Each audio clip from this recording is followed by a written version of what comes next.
we're going to start talking about All right. the fitness challenge, but on the break, we talked a little bit about the feet test, and I was curious because that was something that was already happening before you got here. Is that correct? Mm-hmm. What's the history behind that, if you know it? And I don't really know how valuable do you think it is for benchmarks, not only for your physical fitness, but learning how to breathe on a bottle and when to work hard versus relax a little bit on the fire ground? I think it's extremely valuable. Right. It's not something that any one firefighter is going to do on every scene. Right. And what is it? It's firefighter emergency activities and tasks? I think it's something like that. I've heard it said many different ways. Yeah. The best is the firefighter equivalency and agility test. Okay. I think. What are the components of it for anybody that doesn't know? Okay, so when you start off... No, that's public. You can, yeah. When you start off, your turnouts are off. Yep. And then when they say go, you put your turnouts on. So... that in itself right there is heat stress, right? Right. Once you put it on, and it's important because it's like everything's about efficiency. So how efficiently can you put all your stuff on correctly? So you do that, and then you walk over to a 100-foot section of hose. Okay. And you drag that. I think it's about 75 yards. Okay. And then you drag it back, and right there, your heart rate's up and you're sweating. Oh yeah. For anybody who's never pulled hose, that's it's not a compliant weight. How much is that? No. What's 75 feet of hose weigh? It's I mean, they're all different because it's 3-inch or 2.5 hose with a 2.5-inch coupling, right? But ballpark 80 pounds. Probably. Yeah. I'd say 80 to 100 pounds for the two sections. Of dead noodle weight. Yeah. That's what's hard for people. Like, I can pick up an 80-pound kettlebell. It's like, no. Well, that's the weight, but then it's the friction across. Yeah, it's the friction. It's 100 feet of friction. Yeah. And which you always wanted to get the asphalt side because it slides easier on asphalt than it does on it's a significant difference. On concrete. And they found that out yesterday. Yeah. And was it the first time they did it? First time. So what's also fun is the instructor cadre is you watch them the first time. And you can give them some coaching cues and stuff like prepare for it, like pace yourself. Right. They're not going to pace themselves. They're going to go hard out at the gates. And when you do that on the hose drag and your legs start to burn, immediately you're going into the drill tower. Right. And it wrecks you for the rest of the... your lactic threshold is just gone. Yes. Yeah. So, but go on. So once they're done with the hose drag, they move over and they have to go to a hydrant that's set up. Yep. And they have to dress the hydrant. Right. With all the appliances, then undress it. And these are all skills that are applicable to the fire ground. Yeah, every fire ground. Right. So they're getting repetitions for things that are actually going to be doing on the job. Right. And so when they're done with that, then they walk over to the drill tower and they have to put the air pack on. In that transition. Then they get a hose bundle put on either on their shoulder or it'll rest right on your air pack. Okay. Then they grab a cylinder or oxygen bottle, and it's basically the old heavy ones, the old heavy metal ones. Yeah, right. And then you carry it all the way up 30, 6 floors. There's a bell up there now. You ring it. Okay. And you come all the way back down. Oh, okay. I always get this part confused a little bit. You use one of the Kaiser sleds because we have two. There's the one where you stand over it. Yep. And there's the one where you do it sideways. Right. So you stand over Kaiser it. sled, for those that don't know, you're standing over and hitting with the maul. Right. Yeah. With a big sledgehammer and you're hitting. And it's is it 15 feet that it has to go? It's not that far. It's less than that. Is it less than that? It's maybe 10 feet. Okay. Yeah. If you're doing hard strikes, depending on the sled, I would say 15 to 30. Yeah. It's depending on the person.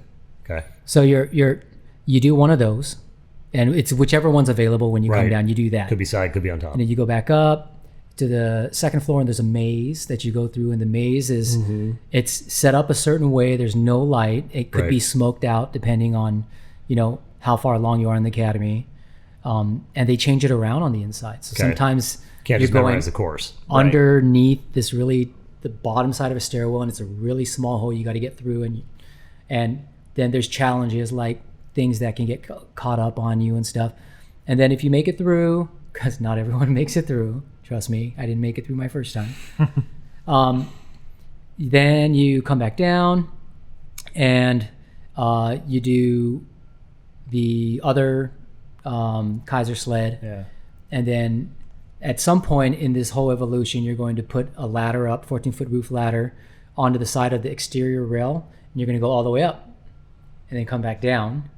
And then you're going to go onto the third floor level, and you're going to pull a rope. That's a utility rope that's got a hose bundle on the end of it. It gets So you heavier pull the it higher up, it gets. and you put it back down. And then in all of that, there's a section where you're going to grab a hose that's charged. And now we don't do the stairs anymore. It's just outside. Oh. But you go through this kind of like really short maze. You got to show water.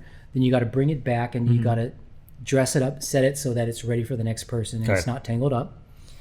And some of the final things you have to finish are there's like a push and pull set up outside that's for like pulling ceilings and stuff. And then you do 10 times each. One's a push, one's a pull. Then you come back, and you're going to carry 2 chainsaws. You're going to walk a certain distance to a hydrant, come back and put it down. And then when that's done, the final evolution is that you're going to take off your air bottle. Hopefully you didn't run out of air before that. Right. You can take off your top coat, which you want to, because you're extremely hot at that point. Yeah. And then you're going to walk over to where we have hoses set up. There's a 5-inch hose, a 3-inch hose, and an 1 3/4 hose. So you have to do all 3 of them. It doesn't matter what order, whatever's available. You're going to roll it up, and then you're going to roll it out. And it has to be set up the way you found it before you move on to the next one. And the difficult thing about that is that you're out of breath. Yeah. And now you're trying bending to lean over. So your diaphragm is compressed, and you're trying to catch you're trying to get air. Right. And then at the very end, you run all the way back, cross the finish line, and then your time stops. So it's more than any one firefighter can do by themselves. But it's almost every basic firefighter 1 level skill that you will be asked to do on a scene. So that makes sense. That's the basic stuff. So do you still have it's a 30-minute standard. Right. You have to get it done under 30 minutes. Within the academy. It's not every single time, but if you can pass that under 30 minutes at some point in the academy, then you fulfilled that requirement. And so you're on air from the time that you go into the drill tower until you go to roll the hose. Right. And if your low air alarm starts to go off, you have to stop. Change out your bottle. It's not a DQ, but you have to change out your air bottle.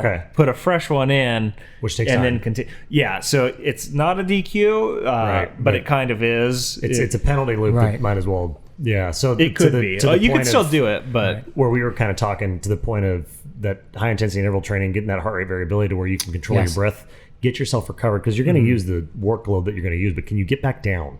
Not use as much oxygen? You're going to be more efficient in that test and probably have a better time because you're going to be more steady with your respiratory rate for one, and your heart rate being able to do the work. Because it's funny because it's an airway management thing, and then it's knowing your capability. Right. What kind of work can I do at 95% versus how long can I work at 88 to 90%? So we have some guys and gals that have the ability to work really hard, really fast, but are not very good at conserving oxygen. They don't use oxygen efficiently, and they know that. So they just go as hard as they can, and you'll hear the bell go, and they will finish before it's out. But because they train and they know. Right. And then there are some people that know that if they just slow down a little bit, they can last all the way through.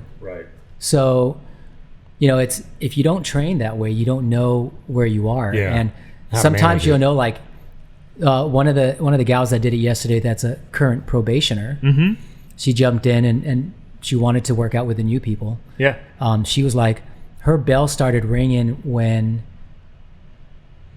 she got to a certain point of the evolution, but she knew that she could make it, so she kept it going. There was multiple times where it's like you're doing the chainsaw carry. It's the last station, and you're breathing hard. That's the one. That's where she was. And your goal is a hydrant, so you walk to the hydrant, and it's like you hit the hydrant, and I take a breath in, and I hear it ding.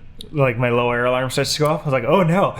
So I take a breath and hold it and sprint back across the line. Right. Yeah. And you're breathing far. Yeah. But when you cross the line, you can take the pack off. Yeah. Right. If you keep breathing, a little gamesmanship in there with it's fun. It ends That's up good, being though, fun. because It you learn sucks how to, at first, but you also learn.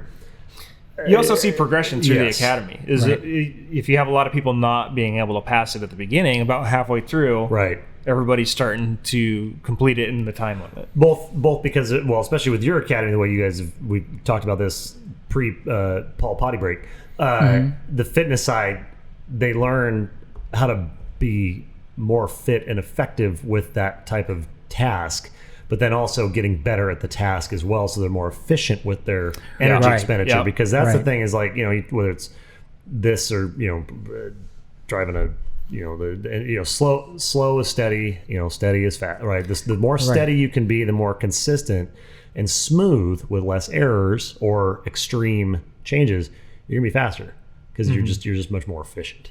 Some people are just they just use oxygen well. Yeah. And they can stay smooth and they can finish and their bell's not even ringing. Right. That's just how some people are. With a good time. I'd be good time. curious. So you guys do you have new SCBA packs with the 33% standard now, where your low air alarm starts to go off at 33% as opposed to 25%? Well, we've got the new ones now, and this academy's using them. I'm not familiar with the new one yet. Okay. Yeah, they're not out on the line yet. Okay, and so we just, in our last academy, they used them. The line had the same situation. So we just got them, but I have the data from the old standard, which you have the same volume of air in the pack, but your low air alarm goes off now at 33% as opposed to 25%. So I'm curious to see, I have the data from the times before with the old packs and the times now, whereas you can't get through, most people can't get through the feet test at 33. Yeah, without their low air alarm going off. So it's almost, you have to change out now. And what's funny is one of our guys that, where you really learn a lot about air management is if you've ever trained for the Seattle stair climb, and you're doing it all the time. You're climbing stairs on your days off. You're on air. You really learn how good you can be or how well you can manage your air. And at some point, it's more mental than anything. It's just knowing not to panic. Knowing not to panic. Yep, exactly. But one of our guys who's just Rich Hill. Yeah. Like his thing was like, I've got an idea. Rather than try and do it on one, I'm going to go as hard as I can and breathe as much air as I want, and I'm going to change out halfway. Yep. I'm going to intentionally change out because I can do it in seconds, and then breathe as hard as I want to the other. And I was like, right. It's kind of there's a version of that, not on the fitness side, but like when you go through a lot of your consim training on the PD side, there's combat reload and tactical reload. That would be what I would consider a tactical air reload, because I get to the top, I get halfway through, I can be faster overall if I reload a full mag, i.e. full air container here, versus having to be 2/3 of the way back down, stuck in something, and then, oh crap, I got to reload my air. Which would be a good translation over to the scene is like, like we talked about earlier, it's like, the first 15 minutes you're working hard, but there's times to manage those types of things, to know it's like, hey, I need to not go do this thing before I take care of the other thing, because I'm getting down to this level of exertion for one, but then also just purely actual oxygen, because it's kind of important for your job to actually be able to breathe clean air and, make it out of there and not become a liability. That's an interesting, I like that test though, because that's a good thought, it's a well thought out test progression of here's all the things, all the stuff, right? And stress of wanting to do well with it because you're competitive for one, but then also you've got all your proctors and instructors, barking at you if you don't. Oh yeah. And everybody wants to pass. I mean, there's a lot of motivation there. I can see that being, a high stress level of like, hey, cool, how to go about them. Well, one, know yourself. I mean, that seems to be the first thing with this. Is you got to understand your body and your capabilities, and not over ski your skis in the sense of running too hard or, and then, I mean, I do like the gamifying of it a little bit. Like, well, I know if I just go really fast, I'm going to, get through this because I'm going to burn the oxygen no matter what. I mean, there's gamifying it, but also you have on-duty crews occasionally come out to do it with the new guys. And it's like, they're still keeping up with them, even though they may not be in quite as good physical condition. But they've been on the job. They know the efficiencies of movement and how to make the gear and equipment do what it should do and how you want it to work. So. Well, it's interesting because we had 3 physical therapists from Tensegrity come out yesterday because we were able to encourage them to come out. That's awesome. They see a lot of us. And we go through periods when there's like a bunch of us there. Yeah, I missed Tensegrity. So they actually went through the feet yesterday. It was we gave them turnouts. They had air packs on. They weren't on air. They weren't breathing it. Yeah. And it was interesting. And one of our chiefs, our training chief now, who he says he's not in his best shape, he went through it and still did it in time. Mm-hmm. Just to show everyone, like, hey, it's, you need to be able to do it. Right. It's a standard for a reason. It's a standard. Yeah. And, you may not be as fit as you were 20 years ago, but you can be more efficient, and that saves time right there. Right. What's interesting, you're talking about the tactical reload is that is one thing that I was able to get adopted this go around with our last academy is do an A version of the feet test. We had to make changes to fit our drill ground, but with the new packs, it's like and they had to do it in academy, and then they did a midterm, and they'll have to do one more for the final. With the new packs, obviously what we found is that you can't do it in one bottle, at least everybody that's gone through it so far. So is it because the belt, like you said, the bells are going off sooner? 33%, yeah. Okay. And you might be able to do it. Somebody that's really good at it, really good, efficient, and good shape might be able to sneak it in there.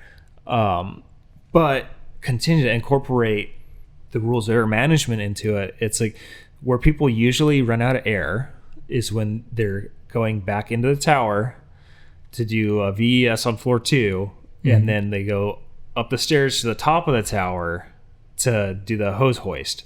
That's usually where they start to run out of air. It's like, well, if you're looking at your air and you know that your bell's about to go off, or you maybe have 500 pounds left, I'm going to give them the option. You can do a tactical reload while you're still out on the ground floor because you know that you're going to run out of air. Well, and at that point too, you're going to you're the other side. You're not going to have to go down 4 flights of stairs because when the bell rings, you have to go out and change out your You're bottle. also not in a compromised state to where it's like, okay, I could be in there and I got to go off, and now you've got to reload in a situation that's not the best in the testing grounds to begin with. But then the real world translation is like, no, right, I don't want to be doing that when I'm in the middle of having to do something important. Right. I want to do it when I can control the environment, and that, I mean, I like that. Yeah, that's a good mindset. It's just it's a good thing to practice. Well, and you want to practice like you play and keep it real. Yeah. It's like we don't want to be, oh well, your low air alarm's going off. Yeah, just keep doing the station you're doing, because that's not how it's going to be on the fire ground. Right. Like when your low air alarm goes off, one, it shouldn't go off. You should be out of the structure before it starts to go off because you're monitoring your air. Yeah. But when that goes off, you're out. Yeah. So. Yeah, and I can imagine sometimes that the speed at which you can exfil might be compromised. Like that paper mill, the structure fire down in Oregon City on the river not too long ago. I mean, that building was so dilapidated. Had there been anybody, I mean, that's one of those scenarios. It's like, yeah, this is why we do all these things in this test, because there were 50 variables going on 6 different floors, and roofs falling through. I mean, had there been people in there to begin with, more than just more than just the 2 that started it. But I mean, in a scenario of like, hey, this is a full scale commercial building that's occupied.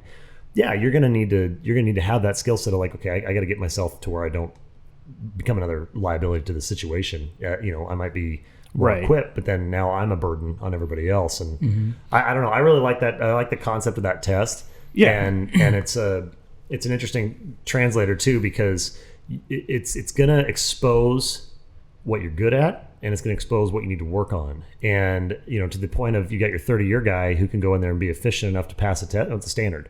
I love standards because standards are standards. It doesn't matter. Can you do it or not? It's like gravity. Gravity's there. You can't negotiate with gravity, right? You either can do the thing or you can't, and it makes it's super linear, which I prefer, because there's no gray area. It's like, okay, it's 1 or 0, So can you do it? Yes or no? And then the game becomes, okay, can I get better at it? To your, like we were talking before, you're listening for the other guy's times ahead of you. Oh, well, I'm going faster than you get that competitive side, which is great because it makes you want to do better. But then if somebody beats you, you want to get better at what you're doing. And so your training then comes around to, well, I want to be really, really good at this all the time. Right. And I would think part of it, the practice and the breathing practice and learning how to recover, that's a skill set and it takes time. One of my favorite workouts to do, and we do modified versions of it where it's a little bit different because with COVID, especially no partners, is tailpipe.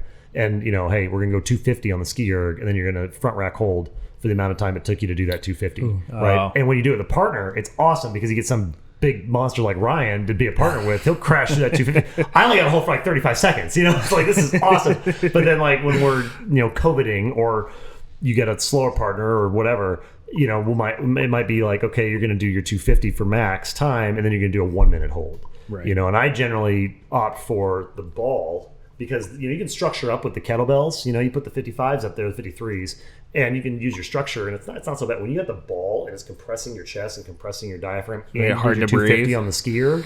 You think you're going to suffocate? You're standing there suffocating, fully standing. That's when you're rolling hose. Exactly. To that point, it's like Yep. you get there. It's like, how I feel terrible. I'm going to die, and then you're like, oh, if I can get from 30 seconds to 40 seconds, I know I'll be fine. It's like, but you got to get through that first 30 of like, I can't breathe, I can't breathe, I can't breathe, I can't breathe. I got to keep going, and then do a whole nother round. But part of it, gamifying it, but you're also encouraging them to be aware of their surroundings and be adaptable and be efficient, right? Your OODA loop. I mean, you guys. Right. These are the rules. Like you have to have the hose. By the time you're done, it all has to be rolled out the way you found it. Right. It doesn't say that every time you throw out the hose that you have to go down to the other end and fix it. Yeah. It's like, I rolled that one up and then threw it out, and oh shit, I crossed the other one. Well, I'm at the other end right now. I'm just gonna roll the other one over to here and then fix this one, and then throw out the other one.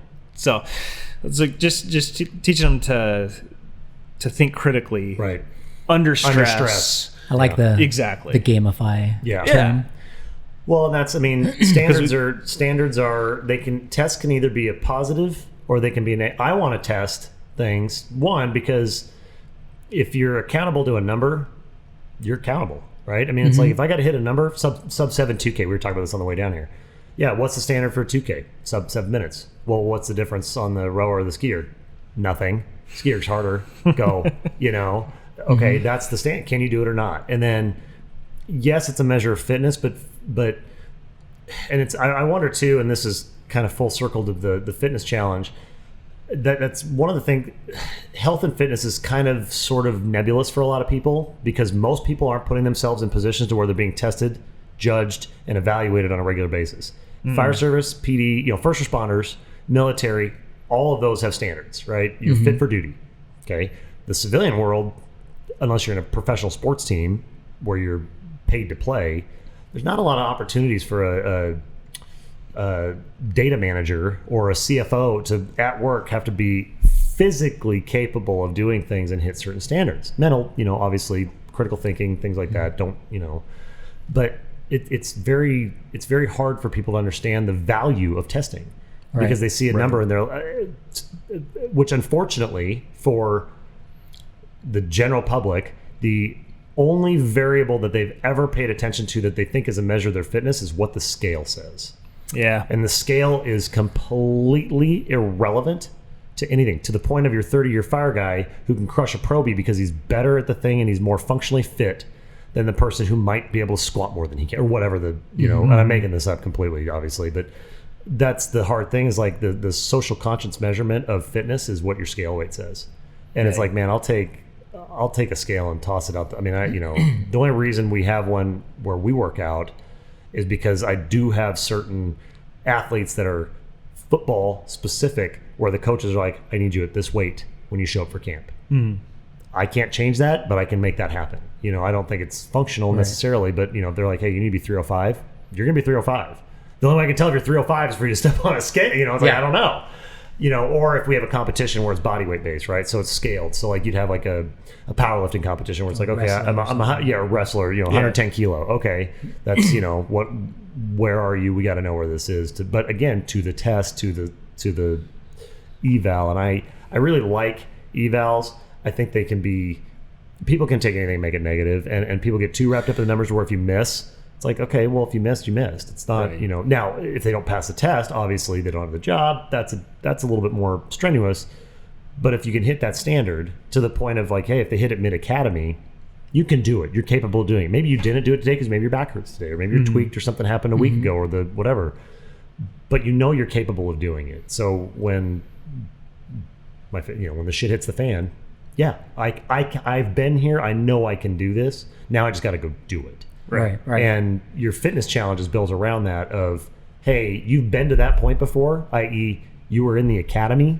You had to hit fitness standards. You had to hit these numbers. Now you're, and again, making up 7 years in, 12 years in, 16 years in. We're not quite as sharp as we used to be, maybe, or some guys aren't and some gals aren't. But that base is still there. And the mindset hopefully is still there. If they're participating in the fitness challenge, I got to think the mindset's still there. But then that's paralleled with the fact that you guys give prizes. Right. So I kind of laugh at this. It's not purely altruistic. Mindset is huge. Yeah. If you take mindset out of every challenge people have ever had, your numbers are going to be terrible. Right. Every time. Because, they've talked about different types of diets. Right. Like you go anywhere from paleo to zone to carnivore to whole 40 to whatever, right? Right. And then they found things like they found that whenever someone participates, makes that conscious decision to do something, like start a new fitness plan or start a new diet. I hate the term diet. We say eating plan because it's always program. negative when people think diet. They think they have to stop eating. Right. Yeah. It's but not sustainable. Yeah. Anytime someone makes a conscious effort to do something specifically, then their mindset changes, and then they do everything else they need to in order to get a better result. Right. Like if, let's say we just want to see how good the whole 40 is going to do for you. They're like, well, since I'm doing the whole 40, I might as well go for a walk. Right. Might as well do this. Yeah. And so in the end, it's like you made completely different lifestyle changes and you had a positive outcome. And that happens with every single new diet that's out there. Right. And there's so much science behind, well, this is the way someone should eat because it affects your insulin response and this and that. But the reality, at least that I've seen for the average person being involved in the fitness challenge and with new recruits is, and people hate to hear this, but it's really calories in and out. Yep. Mm-hmm. Because unless you can take and control everything that you had when you found out that this was the better way to eat, yep, and get someone to actually do it long term, it's going to fail at some point. Yep. Because the extreme any one way, left or right, is it's going to have immediate success, and then there's going to be no sustainability to it, and people fail. Yep. But if you can say, hey, let's just do the calories in and out. Let's just something simple as that. Yep. That it's easier to maintain, and it's easier for people to understand, and you will get results. I've heard so many people say calories in and out is wrong, and I watched a whole video about this professor that did all this and that, and it's like, yep, your numbers were all right. Now, how do we get everyone to do it exactly that way? It's impossible. It's impossible. It's impossible. And bodies are exothermic. We generate heat. Yep. Things that are exothermic take fuel to generate heat. It does not matter what that fuel comes from. It will generate heat if you're still alive. And for people that don't understand, or they get way caught up in the minutia of, I've got to have this specific diet, and yes, that does help, but it's also partially irrelevant to the overall system. That is, you're burning calories. Right. The guy, the counter one is the guy on YouTube that did the Twinkie diet. He did 6 months. It's kind of like the what's his name that did the McDonald's thing, the opposite. Yeah. This one was great. He took his daily caloric average from the previous year, substituted it with Twinkies, and kept everything else the same. Calories in, calories out, almost no difference in his ability for his output. Some of his blood sugar numbers and things. His glucose tolerance. Glucose tolerance went a little bit. Whoa. Yeah. But to the point of the physical capacity that he had, and he wasn't pushing the envelope like this, right? Yeah. I mean, it was just kind of a normal person. But the concept there is like, right, your body doesn't particularly care. If you want to get leaner, fitter, stronger, you got to have good fuel going in, right? Don't eat like a trash panda.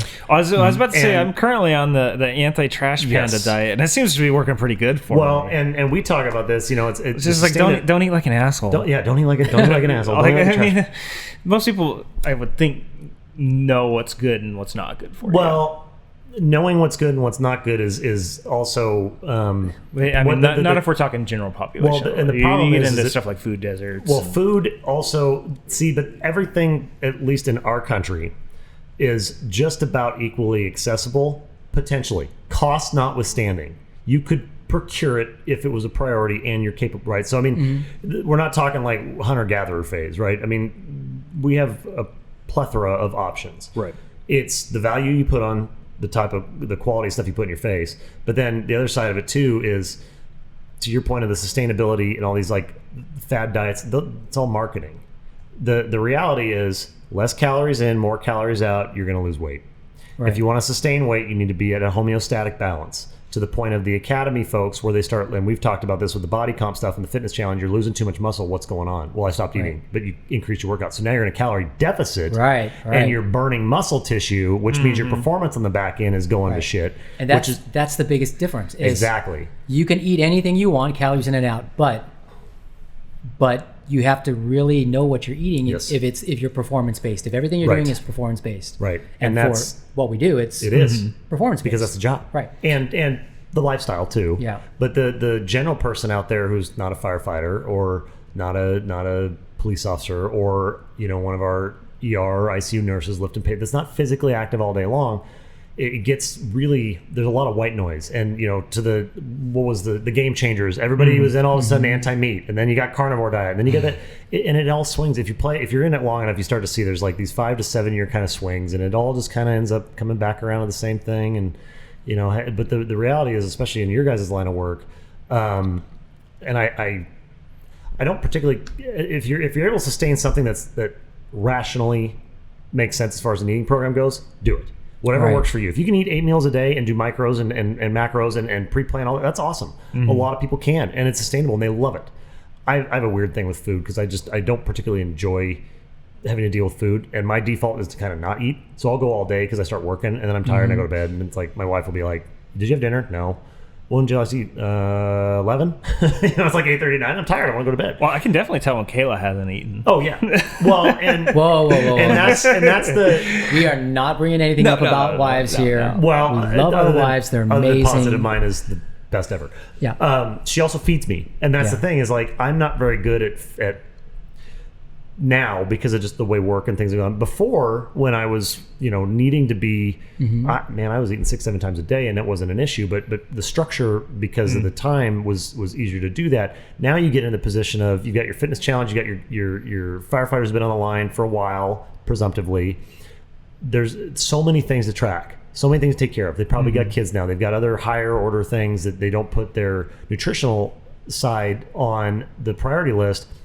It becomes a decision fatigue factor where it's like, fuck it, I'll just eat whatever's in front of me, which is what ends up happening, which is how we end up down these routes.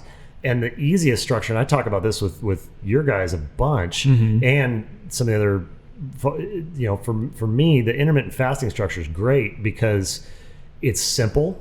You can replicate it every day. You don't particularly have to track as hard of what calories are going in because you've consolidated the window to which you're able to eat them.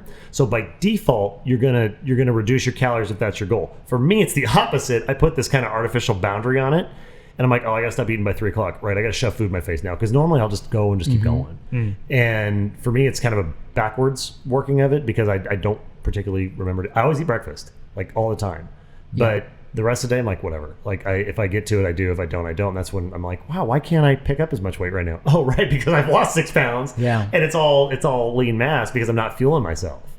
And that's where these structures. It's like, okay, what's sustainable, what's rational, and then what do you like, and the intermittent fasting thing on my end, and for people I've talked with, then they can eat a lot of stuff that they like. And I tell them, like, just get your bases. Everything else is extra credit. That's great. But just do it inside this little bit of a box. And you're probably going to be better off than you are now. Not taking the extreme performance into the 1%ers, obviously. Because then, like your professional CrossFitters or your professional athletes, they're going to need to, you've got to fuel at a different level. That's a different conversation. But for the general pop. Because with the academy, I mean, as pure fitness trainers, we're not licensed dietitians or anything, Right. but we can make recommendations. Newsflash: most licensed dietitians don't make great recommendations. Okay. Well, we keep talking about the fitness challenge, though, right? Yeah. We haven't really explained what it is. That's true. So, Yeah. So, Yeah. like, we'll bring us back on the topic of that, and let's actually get into it. What is it? How did you come up with it? Why is it the best thing ever for firefighters that aren't on probation anymore and don't have that intrinsic motivation of, if I don't do this, I'm going to lose my job? Okay, so let's go back to where it started. Yeah. So, Brilliant idea. okay, 1 year, I think it might have been 2014. Yep. A friend of ours started a fitness challenge for the police. Might have been 2013 or 2014. And so she was trying to get like all the cops together and let's do this thing and we'll make a challenge and we'll have a prize. And she was working with Max Muscle. Okay. And then when it was about to start, it was like, hey, we didn't get many people in this. We need more people. So she opened it up to people she knew in the fire. And she's like, hey, let's make it a cops versus firefighters. So Always a good sibling rivalry. always. So, you know, I was at Station 11 at the time and we decided, yeah, we'll make a team, you know. And there was no real rules. It was like they did like a body fat composition and a weight thing. And the prize was like, it was like Tom was doing the manual pinchers. Yeah. You know, manual pinches. And he had the fat calipers and stuff. Yeah. And I had never done this before, and I don't like dieting. I'd rather work out more and eat what I want So to. I could eat more. You know, so, but my wife, I said, well, I'll do it. Do you want to do it? And she's like, only if you can commit to eating right. And I'm like, okay, I'll do it if you do it. And so she's done some bodybuilding competitions in the past. So she knew that kind of diet, how to get really lean, how to, you know, not lose muscle. And so I did it. You know, we had a team, did it. And I followed exactly the way, you know, she wrote me out a full, like, this is your daily menu and these are your numbers you should be eating in this area. And so that was the first time I'd ever had to look at numbers. And by the end of month 1, I was like, this is amazing. This is fun. Yep. Yeah. Because it's been a long time. I'm old enough now where it's like, I can do a lot, I feel great, but I don't look as good as I did when I was 20. It's like, this feels great. Yeah. And so we got to month 2 and we were all in it. And my wife is, when she sets her mind to something, She's a specimen. yeah, she sets her mind, like she said, if you want to talk about diet apps and how to do it, she's like, I'm going to try this and I'm going to stick to it and tell you if it works or not. Yep. She's that person. And so we did it. And at the end of 3 months, I was like, I got down to 168, right? And I started at 178. Okay. That's the first time I was under 170 in like 10 years. Yeah. Wow. But I felt fantastic. Yeah. And then in the end, it was like, I didn't care if I won or not. I was like, this feels awesome. Right. Like, I'm wearing tank tops again. I'm wearing tank tops. Got the tank tops and sleeveless. I took a few t-shirts and cut the sleeves off. Yeah. It's been a long time since I did that, right? And it was just great. And then in the end, I was like, you know, Tom was like, hey, you won. I was like, awesome. Like, what'd I win? Well, you got a $50 gas card. I was like, really? That was it?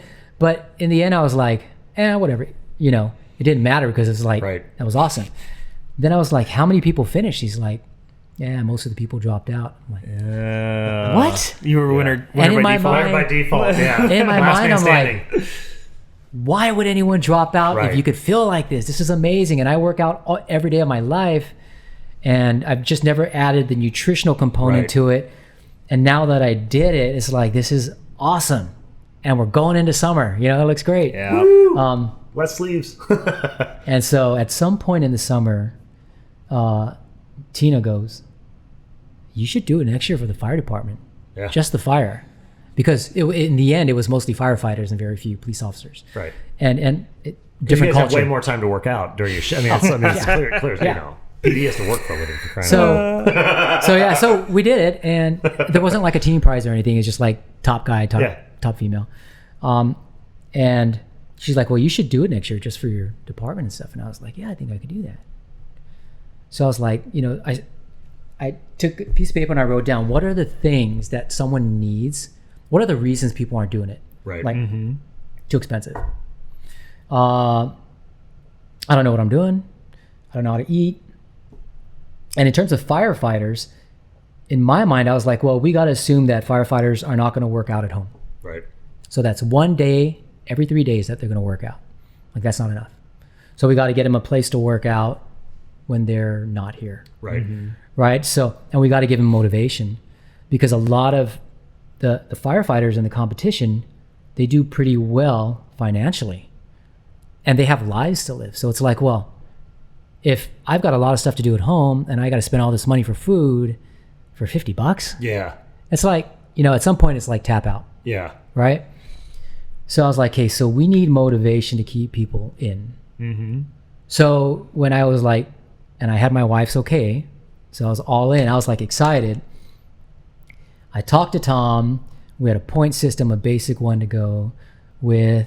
And I was like, we need motivation. We need some prizes. I'm like, what do we need? How do we make it interesting? Yeah. It's like, let's make it like $500 for the top male and female. There wasn't even a team prize at the time. Sure. It was just top male and female, $500. And let's see, how do we get people to pay for this? And how do we do this and that? And so I had a whole plan set. I had talked to some of the gyms in town. They were like, yeah, we'll do it for 3 months, free memberships for anyone in the challenge and stuff. So I had a full game plan. And then at one of the union meetings, I was like, at the very end, they're like good and welfare and stuff. It's like, people would get up and like, hey, can we give a certain amount of money to this or that? And so I was like, yes, this is what I would like to do. And there's a plan. And initially it was just for our department. I got the union to buy in and they donated money for it. And when I gave everyone the full plan, I'm like, it's ready to go, but this is what we need to start. They were like, I think they didn't expect that there was a plan and everything's ready. Now we just need to finance this thing. And so it was voted on. They gave me the funding and I was like, we're good to go. And so when we opened up, everything was all manual, just get people to sign up and stuff. Mm-hmm. And I was like, hopefully we can get 75 people. And we eventually got to 146, I believe is what it was. In the first year? In the first year. And I was like, yes, totally stoked. But I had to go like to all the different stations and explain to people, this is what you got to do. This is why it's going to benefit you. You're going to get free gym memberships. You'll get a t-shirt. You'll get this. And I'm like, hey, the promotion, the grind. All we're asking is that you pay $30, I think is what it was in the beginning. Little skin in the game on their end. The t-shirt alone is $15. Yeah. Yep. You're getting a free gym membership, which at $30 to $50 a month, free. Yeah. Done. Yeah. Your family members could join. Done. Free membership. I mean, everything's a win. And if you do really well in the end, you can win a $500 prize. Done. So, and that worked out. And then the next year, we invited more people in, but people that were within the union, because the union provided the majority of the prizes, the money for it. So we kept it in the union, but this time we went out to the other stations. Expanded to other districts covered by other the than union. just Eugene Springfield. Right. And then from there it was like, hey, let's bring the volleys in, because they're firefighters, and a lot of them are family members of our firefighters. And then we started getting the families more involved. And so now it was, if it's all about making the firefighters successful, perform better, injury reduction, all that stuff. Yeah, at the end of the day. So it's like, if the families aren't eating healthier, then there's going to be less success for the firefighter who's home 2 days out of every 3. So let's bring the families into this. And then there was the team component where it's like, we need to have a team prize, because when we create a team, like the whole goal was 3-person engine crew, 2 people on the medic, that's 5. So it's going to be a 5-person team. That makes sense. Your accountability buddies. Yeah. Oh, and the thing about it is now you're accountable to somebody else besides yourself. Right. Exactly. So it's like, it may cost your friend or your family member more money to eat healthier, or maybe to buy certain supplements because they can't eat what they should. So now there's an opportunity to, if you do well and you win, that money will help offset what you spent on this challenge. Right. Mm-hmm. So there's accountability. And so we tried to cover the bases. It's like we had motivation, we had the prizes, we had the gyms to work out with. And initially we made some recommendations for different types of diets. Go online, you could look at this, look at that, or here's the number of certain people that have helped people with bodybuilding competitions or whatever, and they can help you reach a goal. So we at least gave recommendations at the time. And then there was Well, it sounds like the main focus though is just eliminating barriers for people. right. It's like, what are the excuses for people to drop out? And I'm going to cover those excuses. You know, so once you cover the excuses, then like what reason? Right. There's no other reason left. Right. So we did that, and every year it got more successful. I think we were over 300 on the second year, over 400 the third. We're almost 600 people on the fourth. And it got harder at that point because once we started opening up to more departments and then to the county and the volunteer departments, I knew how good it would be for anyone who joins. Right. Everything's there. How can you not do it? You get free gym memberships. Right. I even went out and we got a free gym membership for the people on the coast for a couple of years. Vanita was able to step in. We got free gym memberships down at Cresswell and Cottage Grove And just Junction City. I mean, we like the geographic size of it was huge. The county is from the coast all the way over to basically Central Oregon, Oak Ridge, and then at one point expanded down into Medford, or was that a separate? That's a separate one. That was a separate one. Okay. Right. So, But down to That's still Cottage a lot Grove. of area and a lot Right. of apartments. Yeah. so it's A like, lot of people. Yeah. how do I get people to understand how good this is? Because there's no reason why you wouldn't do it. Right. So, you know, I had to put a face to this whole thing. I had people people needed to see me. People needed to hear what I had to say, Right. and someone had to answer their questions and concerns. So I went to Mackenzie Fire Station. The only place I never went to was the coast. Yeah. Upper Mackenzie was hard, but we invited them to Mackenzie. But I went to those places. We even did a Zoom for Mackenzie Fire once, I think. But I went to Junction City, and we invited the people from Harrisburg there. All the local departments I stopped by to like go during their drill nights and say, you know, this is what it is. This is why you should do it. You know, And this is all on your own time, your own money, your own. At this point, Right. I Tina's mean, not really happy with the way things are going because every year it takes more time. Yeah. And it got to a point where it took 6 months of my time. I because guarantee you planning- didn't look at her and say, "But you said I could do this." Well, actually, she's gonna love this, or she's gonna hate it. What she said was, I think Here's it a was year Snickers. 2, or I think it was the end of year 2. She goes, "Are you gonna do this every year?" And I was like, "Well, I don't know."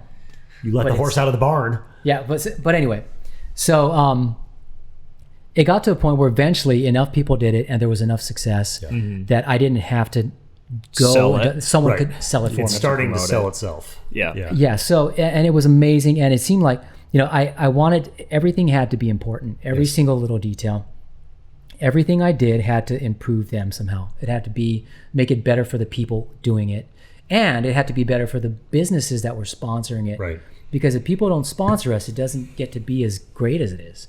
And we want those people to make money. Right. And If to it- have a vested interest in your guys' success as a Because it's easy for people to fall alongside the fire department and want to support us. right. But businesses have a budget, and they budget a certain amount of money every year that's going to go to promotions, marketing, and whatever. And if they did something good but it didn't bring anything back, they're going to do good somewhere else. Right. Right. But they're going to continue to do good. But if something is either benefiting them marketing wise or financially, they're going to keep putting money into it. And Right. we want people to support us more. It makes it better. So I was like, we've had issues with people that were being unfriendly and mean at the gyms, and they would call me and be like, "Hey, you know this." I'm like, "Okay, who is this person?" And I'd take care of it real quick because Yeah. you have to Yeah. take care of Yeah. the sponsors, right? I'm not going to let one person ruin it for Right. everyone else who's working their butt off. So, and everything from who I asked to be involved, like I always broke down like, this is how much money I need. This is how much money I need. Now the memberships will pay the operational costs, but the prizes, Yeah.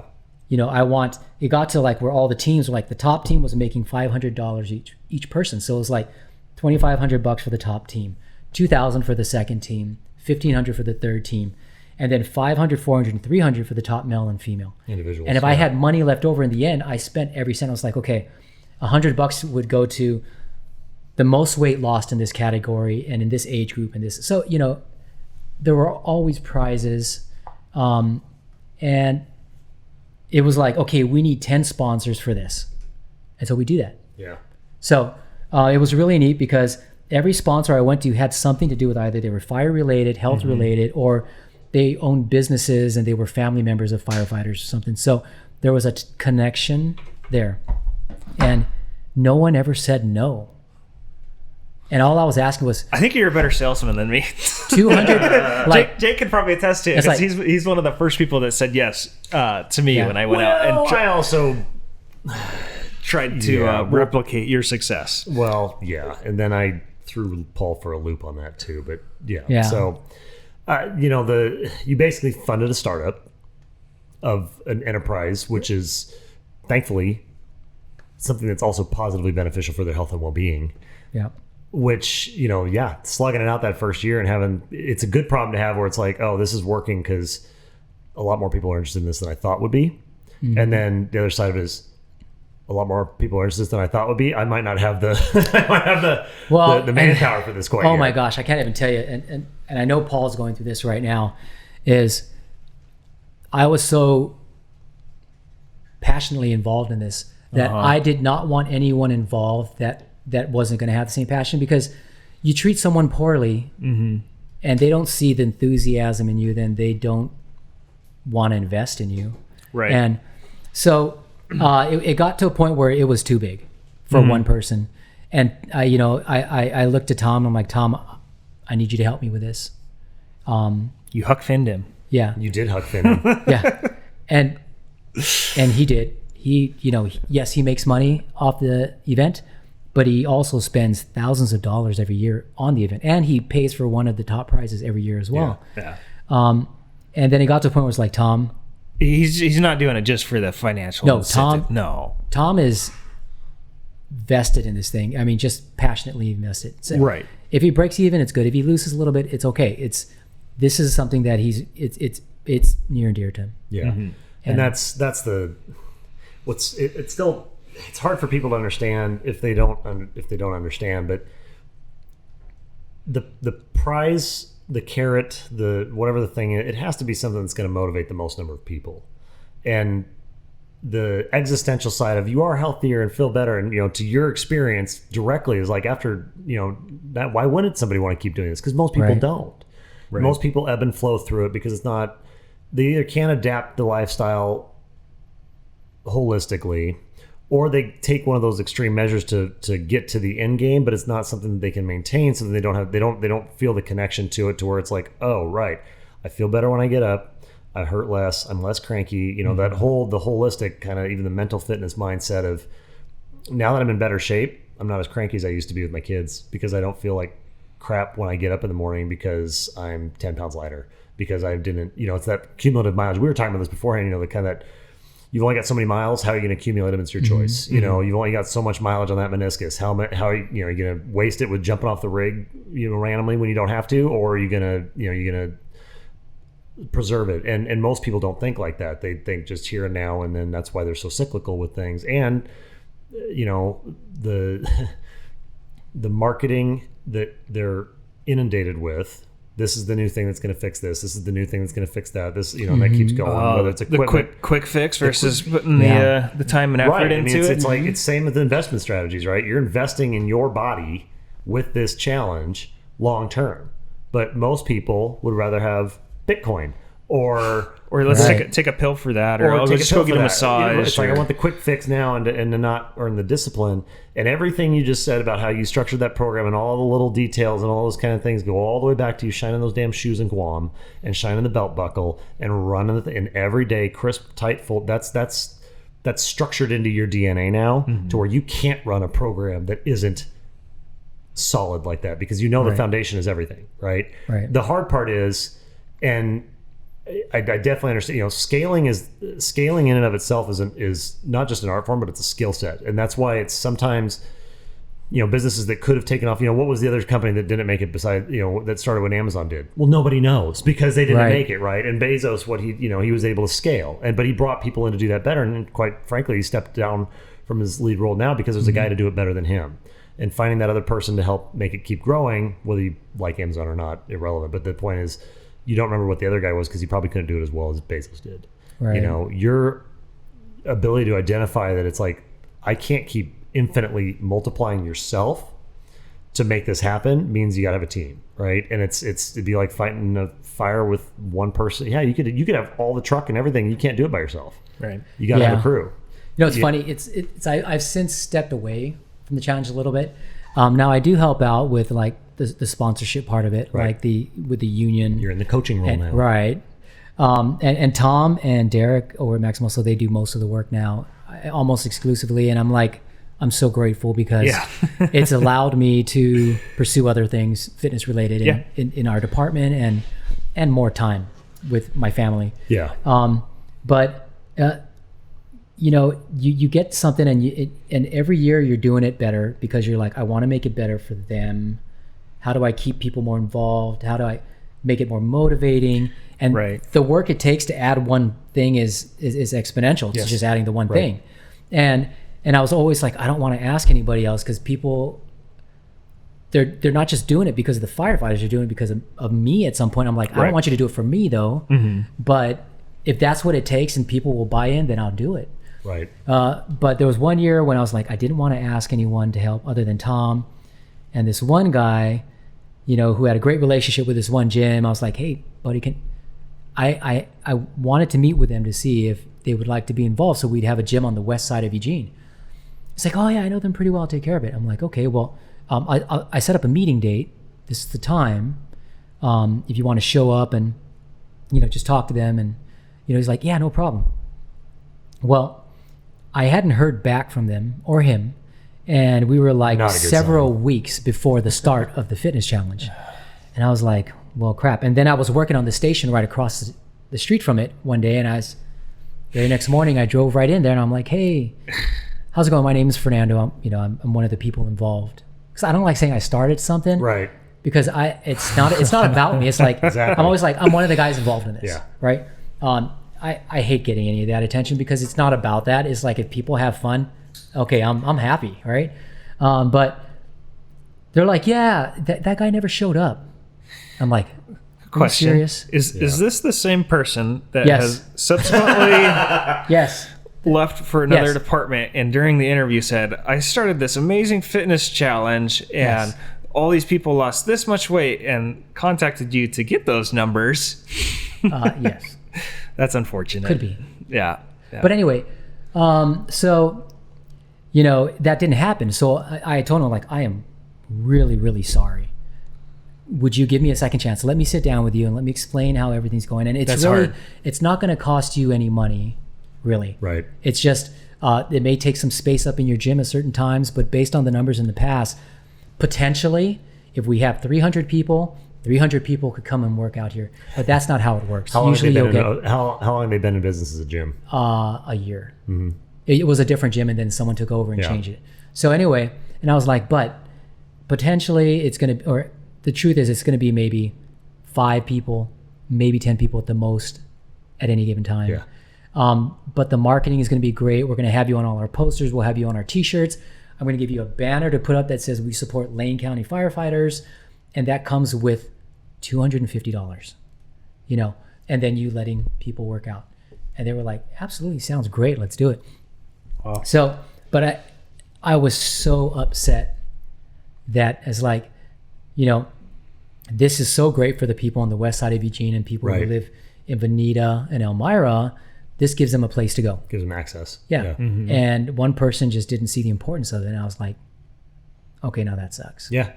Yeah. And that does suck. But the flip side and the counter to that guy is this guy sitting right here who not only saw the importance of it, but is working to replicate it in a place that you couldn't spend enough time driving to if you wanted to. There's no way you could come up north where we are and try and do this and stretch it, you know, and that infection is spreading in a very positive way, because for every one of those guys that dropped the ball, there's probably 10 more that haven't even either had the opportunity to step up yet or will at some point when they are out of this circle get a chance to do that, because they realize the value that's coming out of that for the participants, for one. But then I think the thing that was really smart about the way you guys structured it was because first responders know better than anybody else. If you don't have a solid structure at home, you're not going to perform very well at your job, and vice versa. If your job's not going well, it's going to impact the family. And if nothing else comes out of the fire service, the focus on the extended fire family, the one that exists outside the walls of the station and that crew, because you got your crew family and then you got everybody else, and it's the fire service and you guys in particular do a very, very good job of realizing that it's not just the 24 hours that you're here, it's the other hours that are the ones that make the 24 work. And if that isn't stable at home, and not that everything's sunshine and rainbows and unicorn riding pixies every day, but it's hey, we can get through stuff if we also take care of the family at home with equal importance and focus as we're taking care of ourselves when we're on shift. Because I know a lot of guys and gals that want to they love being at work because it's fun. They like the job. The fitness challenge, you really liked it. So now Tina's asking you a few years later, are you going to be doing this every year? Because it's fun, right? You like to work because it's engaging, it's fun, it's positive, it's rewarding. Yeah. Not that it's better than home, it's just different. And it's easy to get sucked into that towards like, yeah, I'll take the OT. Yeah, I'll take that extra shift. Yeah, I'll cover for you. Why? Because you like doing it, and especially workaholic type people or those that are kind of grounded in that background of like, the harder I work, the better the payout is and the investment down the road. It's hard to get away from.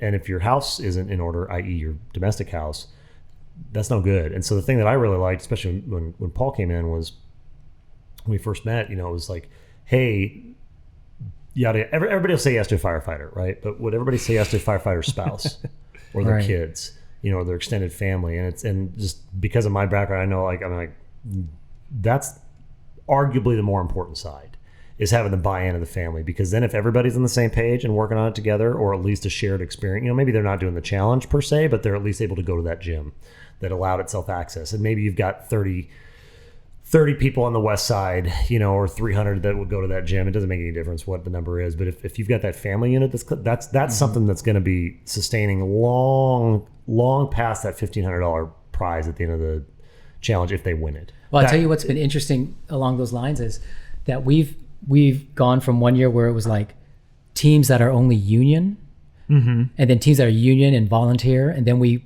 eventually merged everything. It's like now you can mix and match. Yep. Family members, volunteer, paid, it doesn't matter, as long as you have 5 people if you make a team.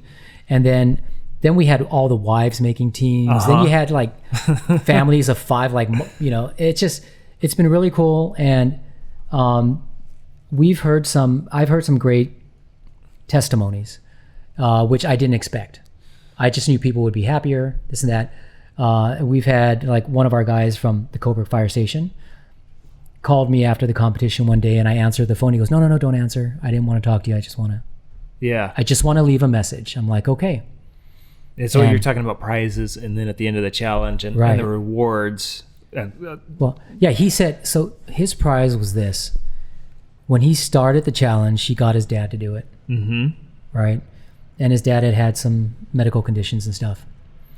And at the end of the challenge, his dad was one of the winners of the top 3 as far as overall weight loss and just muscle gain and everything. And his dad had lost, I think, like 30 some pounds, 32 pounds or something, 28 pounds.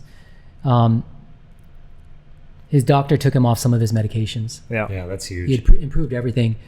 And he said to me that his doctor said that he probably gained a few more years with his dad. Yeah. And so at that part of the message, he had broke down. And for me, it's like, that's why. Yeah. Right. And there's so many of those. I like to hear them. I don't need to tell people about them because it's personal. People, they just want to know that it happened. But there's so many we've had some that is people such a rewarding excessive amounts of weight, which it's not about the weight loss, but some people can afford to lose a lot of weight and it would be better. And we've had people do that. And then there's the whole yo-yo thing. I bring this up because I have to mention this because my wife... The revolvers? Yes. My wife brings this up to me. She goes, guy. It's the yo-yo diet thing, She's like, how do you fix that? I'm like, my response was this. If I can get people to make a change for 3 months actually be healthier. And in the end, they know what it takes to get there. They know how hard they have to work to get there, how much better they have to eat to get there.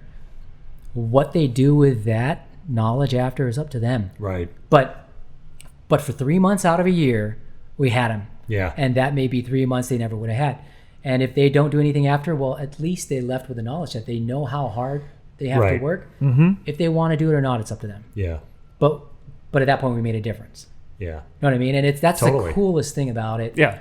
They're going to be healthier for it. Yeah. And then there's the other things like people are sending me texts like, is this going to happen for 3 months? And there's like protein shakers all over the sink and stuff. Everyone's got their own protein shaker stuff. It's all over. And then one of our guys who was captain now, but he was an engineer, Dan Finney, texted me and he's like, I got a bone to pick with you.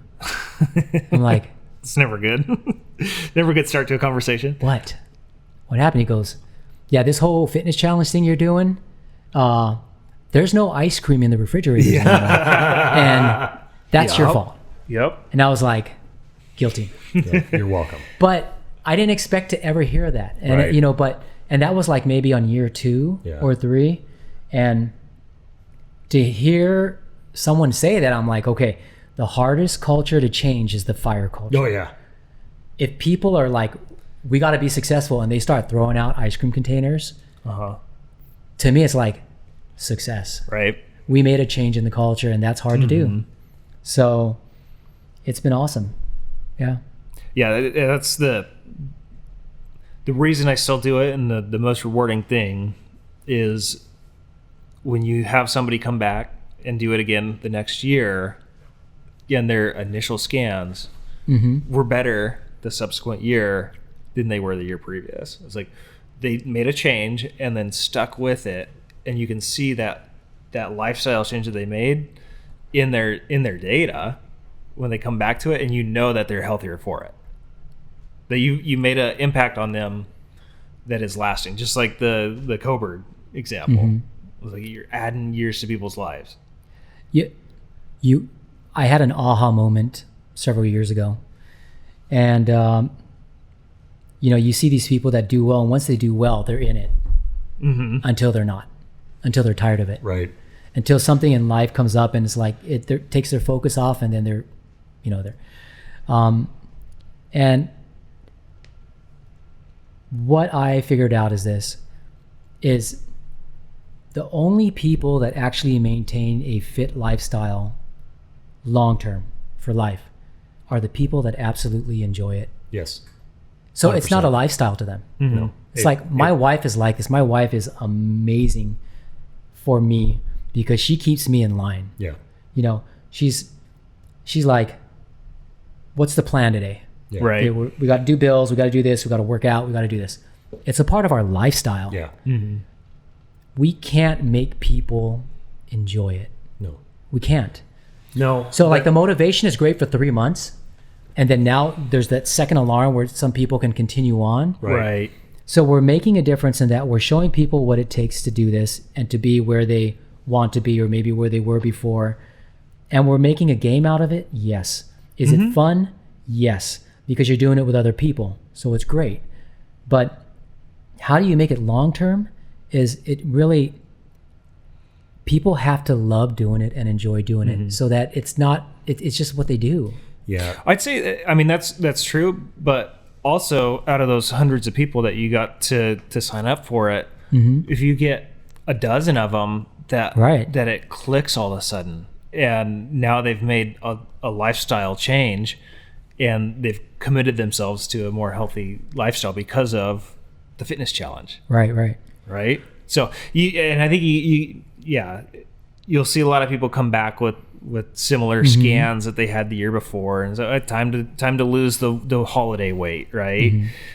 But occasionally it triggers somebody that really needed to lose some weight to really lose some weight. Right.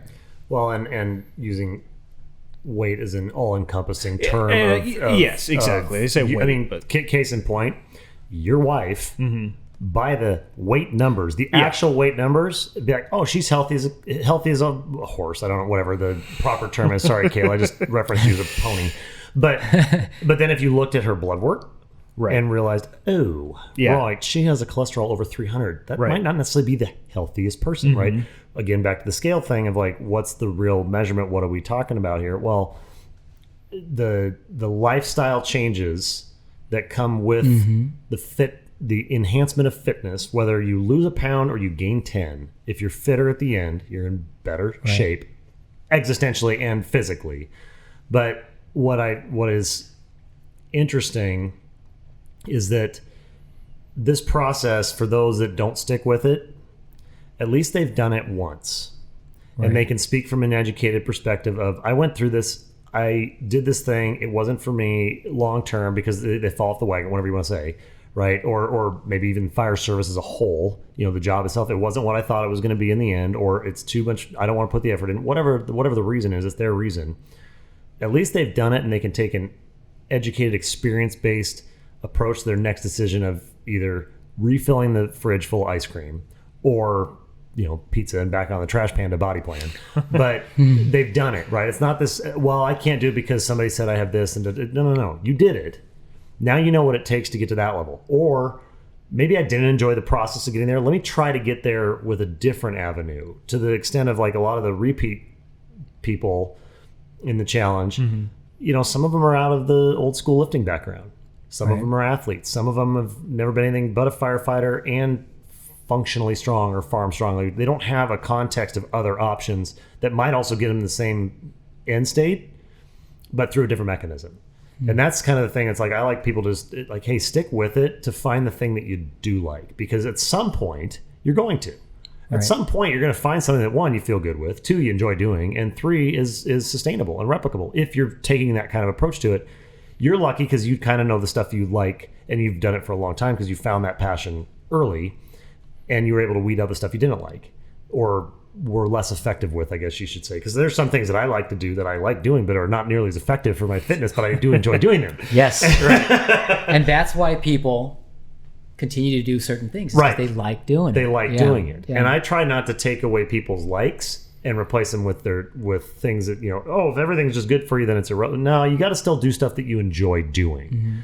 But that comes into programming. That comes into, time spent. It's like, I like deadlifting heavy. Awesome. If you want to be fit, you're probably not going for max PRs every single lift. But there are people that would train that way, right? Yeah. And then back in the day too, or bodybuilding or whatever it is. I know that the more I ski erg, the better my rowing times get. I really like rowing, and I like being good at the rower. I don't particularly like the ski erg, but I crush it because I dislike not being good at something more than I dislike the thing, if that makes sense. But I know that the more I ski, the better I am on the rower, because the skier is more metabolically expensive, and I can't lean into the things I'm good at, like my deadlift strength is better than my squat strength, so I'm better at rowing because of that, because I can press really well. I can use my body mechanics much more effectively on the rower. But if I'm skiing a bunch, I know I'm fitter, and I know that my respiratory rate gets higher, even though my heart rate's not as high because of the skier, because of the compression of the diaphragm. All the things that go into that tailpipe workout is way different on a skier than a rower. We're not even going to talk about the fan bite because that's just terrible.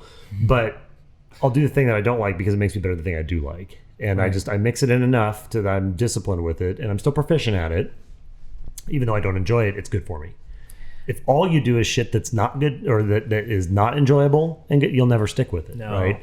And that's kind of the thing with the fitness challenge. You might have some people that go through the fitness challenge and they might take Bikram yoga, or some of the strength-based Pilates, and have some substantial wins in that, and compete well.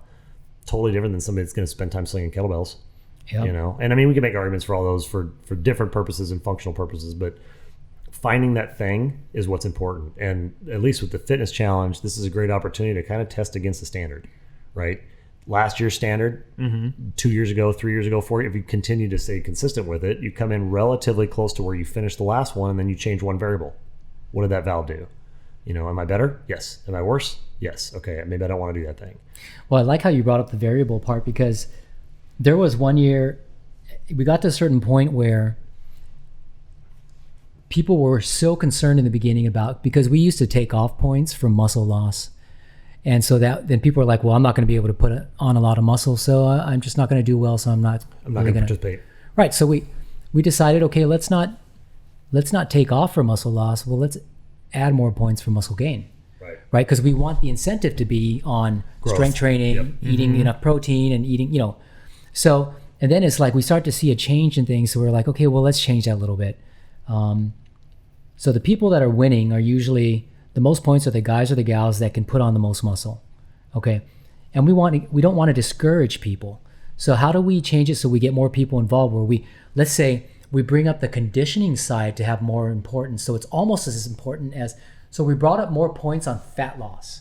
So you got more points if you lost more fat as well. So the higher numbers were always going to be muscle gain. Right.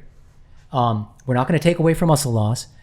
But now if you lose more fat, you're going to get more points. And if you lose more fat, even if you don't gain a whole lot of muscle, you're going to be right in it. Balance out a little bit. Right? So we kept doing that every year. And we even had one year where we had some people do a complete starvation diet. And anyway, we altered it the very next year too, because it's a fitness thing. It's overall fitness, right? So not to point anyone out and say bad on you, but how do we improve the challenge so everyone else stays encouraged and stuff? So so we did all that stuff. Not just winning it to win a challenge, but to actually improve their lifestyle and health.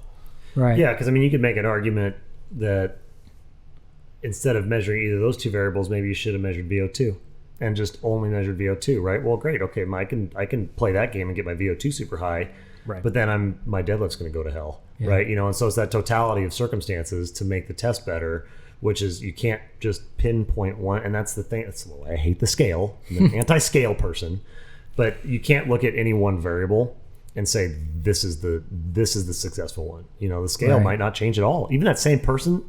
This is my favorite game. Kids fall for it a lot more than it's like, what weighs more, 10 pounds of fat or 10 pounds of muscle? Like, 10 pounds of muscle weighs more. No, it's 10 pounds. What has more volume is the question I'm trying to get them to. Is a pound of feathers or a pound of dumbbells? It's the same. But the quality of the weight, the quality of the change, the quality of the shift, what's the holistic look there? Because it's not just biochemistry. It's not just Kayla getting her cholesterol down because that number needs to go down. It's what other dietary factors are going in there, what other influences are in there. If her cholesterol goes down, how's her insulin response then how her recovery post workout, and then what other supplements do you take, and this whole and it gets overwhelming for some people that don't live the lifestyle because it's just too much information. And I've actually got a few people with the Whoop that have stepped back from the Whoop because there's too much data they can't filter through. And I'm like, don't worry about the other stuff. Just look at this one thing. All I care about is what was your recovery and what was your sleep last night, because that helps me coach you better, right? Because that's really the only thing that matters. That's the only thing I can't control. I can control what they're doing if they're in the gym or in the, but what are you doing the other 23 hours out of the day? Yeah. Well, but for them, it was too intoxicating to look at all of the data points and just get so buried in that avalanche of information. Yeah. Some people get like that. They do, and they can't get away from it. And then it becomes, again, to the negative reinforcement side of the gamification, I got to get more. No, more is not better. More is just more. If your recovery was 23% last night and you're coming out trying to hit a 16 on your strain for tomorrow and you should only be at like an 8, you're losing. You might think you're winning because you're getting more. I kind of bag on Orange Theory about this every once in a while because that splat point system thing, it's like, it's very coach specific.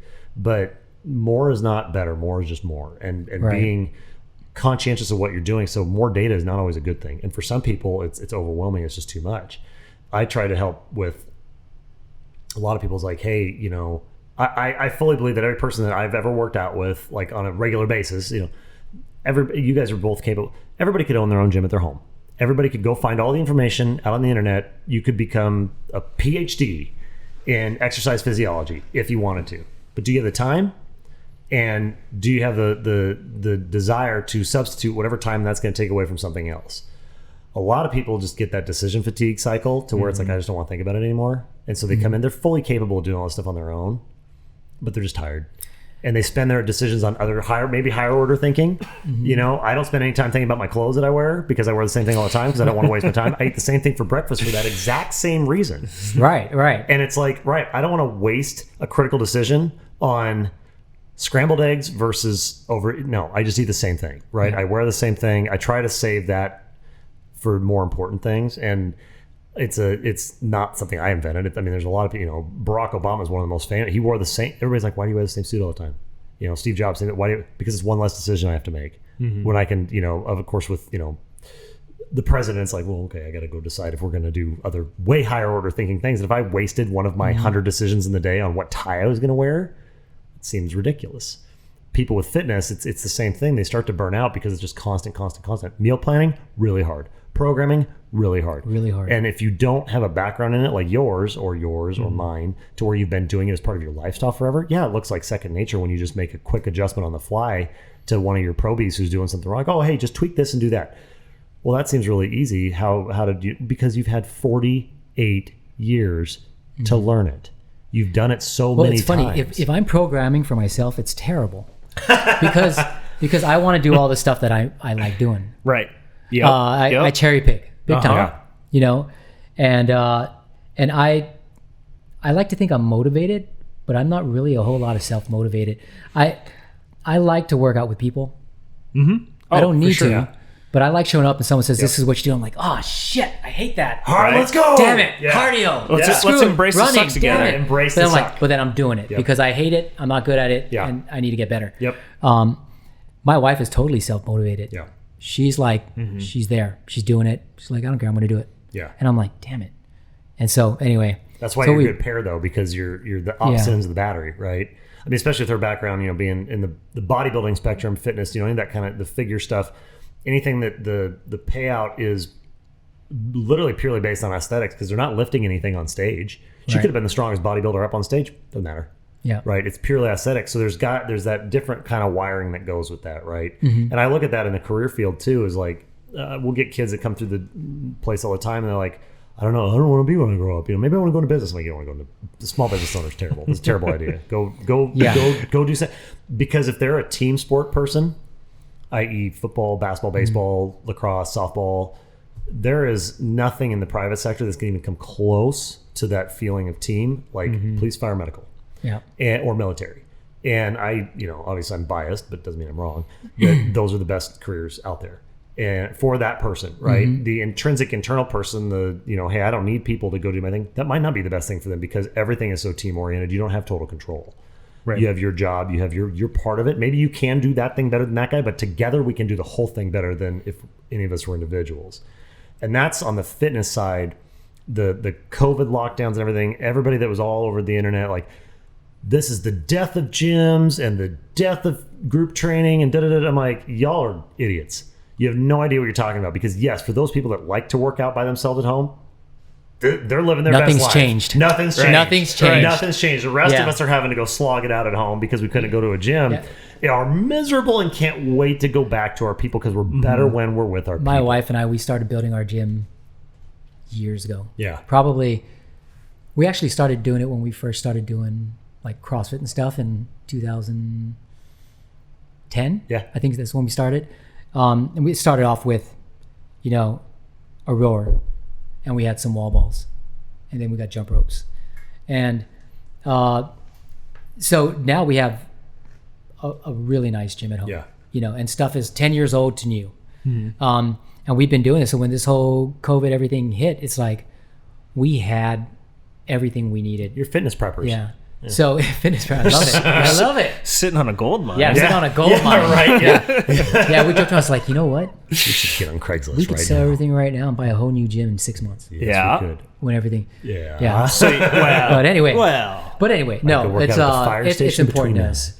But we've always done things like invite people over to the house, and let's have barbecues, but there's a workout before the barbecue or something like that. We've always done stuff like that. And the only thing that I found that's hard for me personally is I don't do as much Olympic lifting because I was never really that good at it unless I had someone to always coach me. Sure. And now it's like with my knees and stuff like that, it's like I can't get things right. Yeah. Like, so I'm doing lightweight or nothing, or I'm doing other things. Right. But that's like, it's just nice to have that stuff there and you can go to it. And I know my wife's going to hear this one day. She'll be like, well, why aren't you with me at 4 o'clock in the morning in the gym? And I'm like, because 4 o'clock is a stupid time to wake up and work out. I will absolutely go to the mat for that one and be like, okay, nope. This part's getting cut out. Yeah. No, my wife is amazing. Yeah. If she has time, if her schedule gets her off work late, she'll do it first thing in the morning. Yeah. if she has to be at work at 6, then she'll work out afterwards because she gets off earlier. So, and I always have that excuse like, well, I'm going to go work out at work then because I'm tired, whatever. Right. Then I get home and she's like, did you work out? I'm like, man, we were so busy. Yep.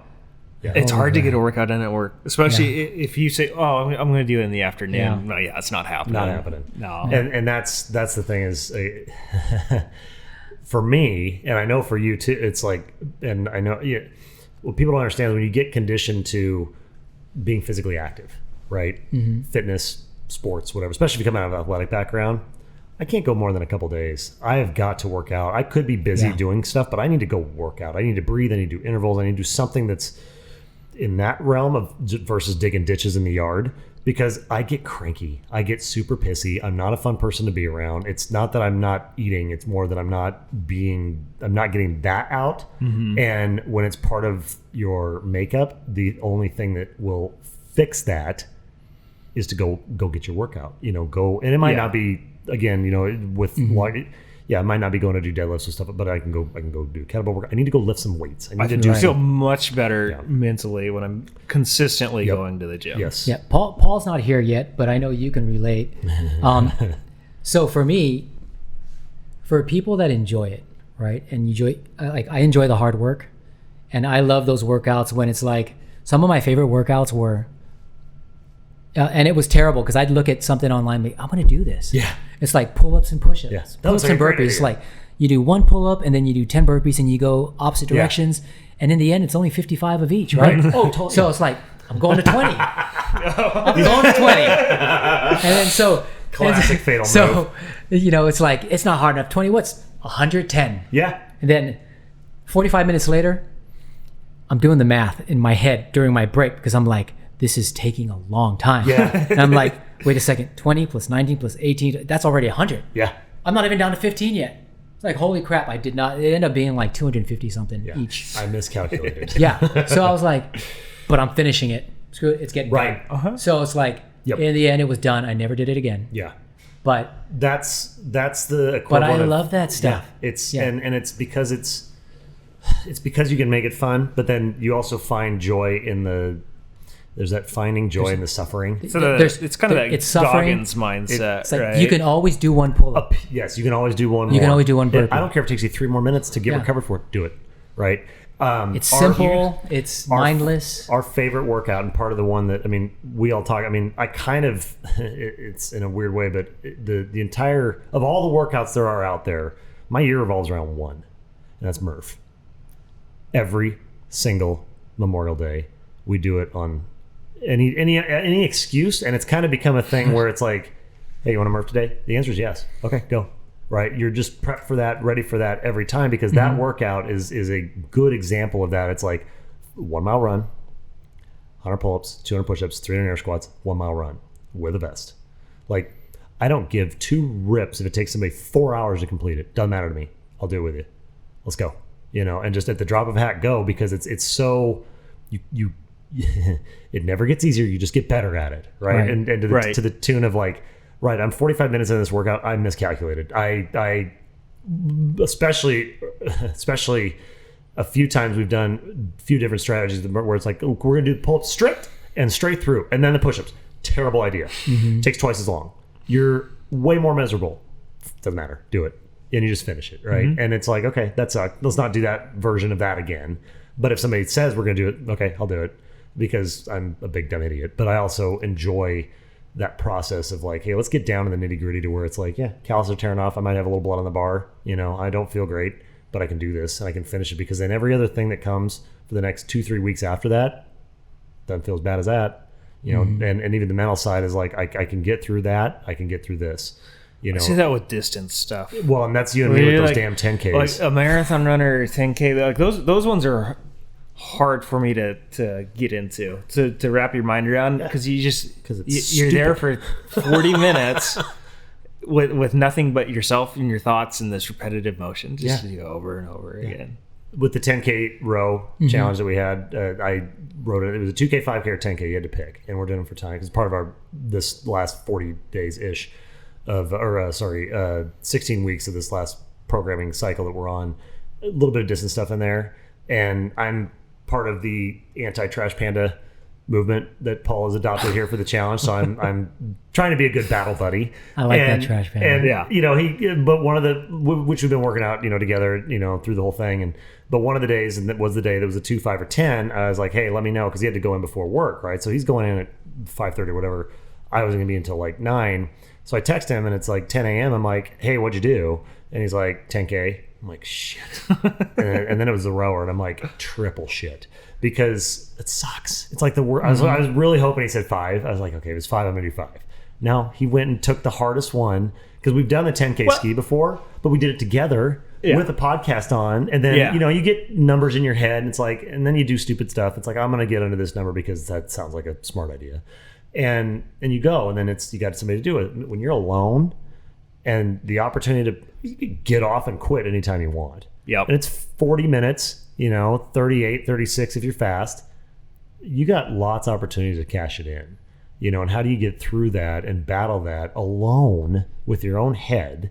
Mm-hmm. And it's way harder, but it also makes me appreciate, because then the next workout we were together was later the following week, to where, and I kind of built it around, it wasn't really a team thing, a relay thing, but it was one of those that if you do it, you can get after it. Right. It was so much more rewarding to have that buddy to go hard with, because the last time we'd done something that taxing was solo, and it was miserable. That's a good point. Yeah. That second one didn't suck nearly as bad. No. I mean, it did, but it was way better having. It wasn't as hard mentally. Yeah, you weren't. There wasn't as much head games. Yeah, which can be fun sometimes. Yeah, to challenge yourself. Yeah, but it's like I'm an interval person. You could tell me to go do. Yeah. We could do. The three of us could do a full marathon. I don't care. Half marathon, full marathon, ski or interval. Cool. 30-second burst. Awesome. Done. I'm in. Yep. Right. Tell me to go do that by myself. I'll do it because we agreed to. But it's not going to be. I'm not going to be my best self. Yeah. Pretty much happens when I'm sitting there just talking about how stupid it is while we're doing it. But that positive reinforcement of that you find your people, and you find your group, and you find your team and your family to do the hard things with, make the hard things not any easier. You're just better at them. And that's where, like with the fitness challenge in particular, at some point in time, I got to think we're going to get some semblance of a, auxiliary firefighter fitness challenge competition, to where you've got the, your guys department, the Clackamas guys, your guys able to bring, the people together and be like, hey, let's see how we can do that. Cause it is more fun when you got somebody to get your teeth kicked in with. That's an idea I'm kicking down the road, is a competition, but also with a scholarship component to one of the fire schools or something, That's so awesome. Yeah. Well, and that's him and I have been talking about this, but one of the things that, we're working on is it's for me on the, what's the payout, right? And to your point of, yes, business people, you got to, I say it all the time, I'm a terrible business owner, because I don't put everything with a dollar value of returns. Like, well, if I put out $1, I expect $1.20 back. No, I might just give you the $1 because I think it's the right thing to do. Mm-hmm. Right. I'm not the most, I'm financially disciplined because I like to hoard it, but at the same time, I don't have to have a return for me to feel like it was worth giving for. And that's not great if you want to continue to pay rent. You can't just give everything away.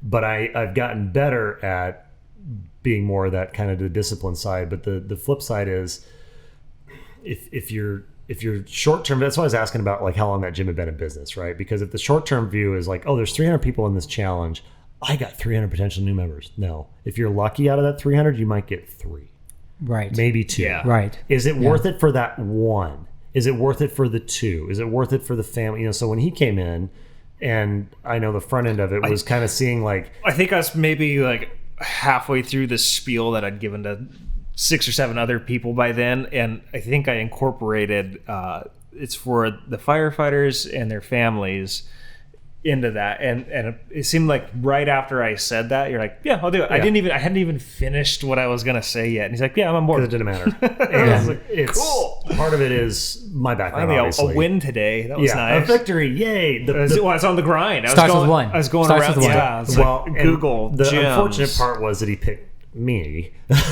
Oh, so you hadn't met yet? This is. Oh, he hadn't even been in the gym. Okay. And awesome. What was funny was the unfortunate part for him was that when he said, well, we're looking for a cash prize, and I'm like, yeah, no, if I'm in, we're in all the way. And the purpose of this thing is to have a betterment for those who are giving back to our community, I need to give something that is of commensurate measure. $250, $2,500, irrelevant. Yeah. It's not going to make a dent. But what would make a dent is if I bought you guys and put in a brand new ski erg for your stations to use. You told me that part. I'm pretty sure I became the most hated person in LO Fire because then every station got a ski erg. They're like, why did you let him in the door with this thing? But it's because, my viewpoint was like, hey, look, if you're in for a penny, you're in for a pound. And if you guys are going to be giving everything you have to our community, this is something that I hope, if adopted, can give back to you for the long term. One, the betterment of your career, but then two, even if you're not, the betterment of your body and your health. I mean, it's giving you $2,500. That ain't going to help you. Yeah. Giving you something that you can use. I'm going to give you a tool that hopefully you utilize, or at least a small, and of the 150 people, or how many are in LO Fire? How many? Oh, line 45. Yeah, 45, but total, like with admin and everything, it's 100. No, not even that. No, like 55 maybe. So out of that, I know in the back of my mind, I'm like, if I get 3 guys that'll use this thing, great.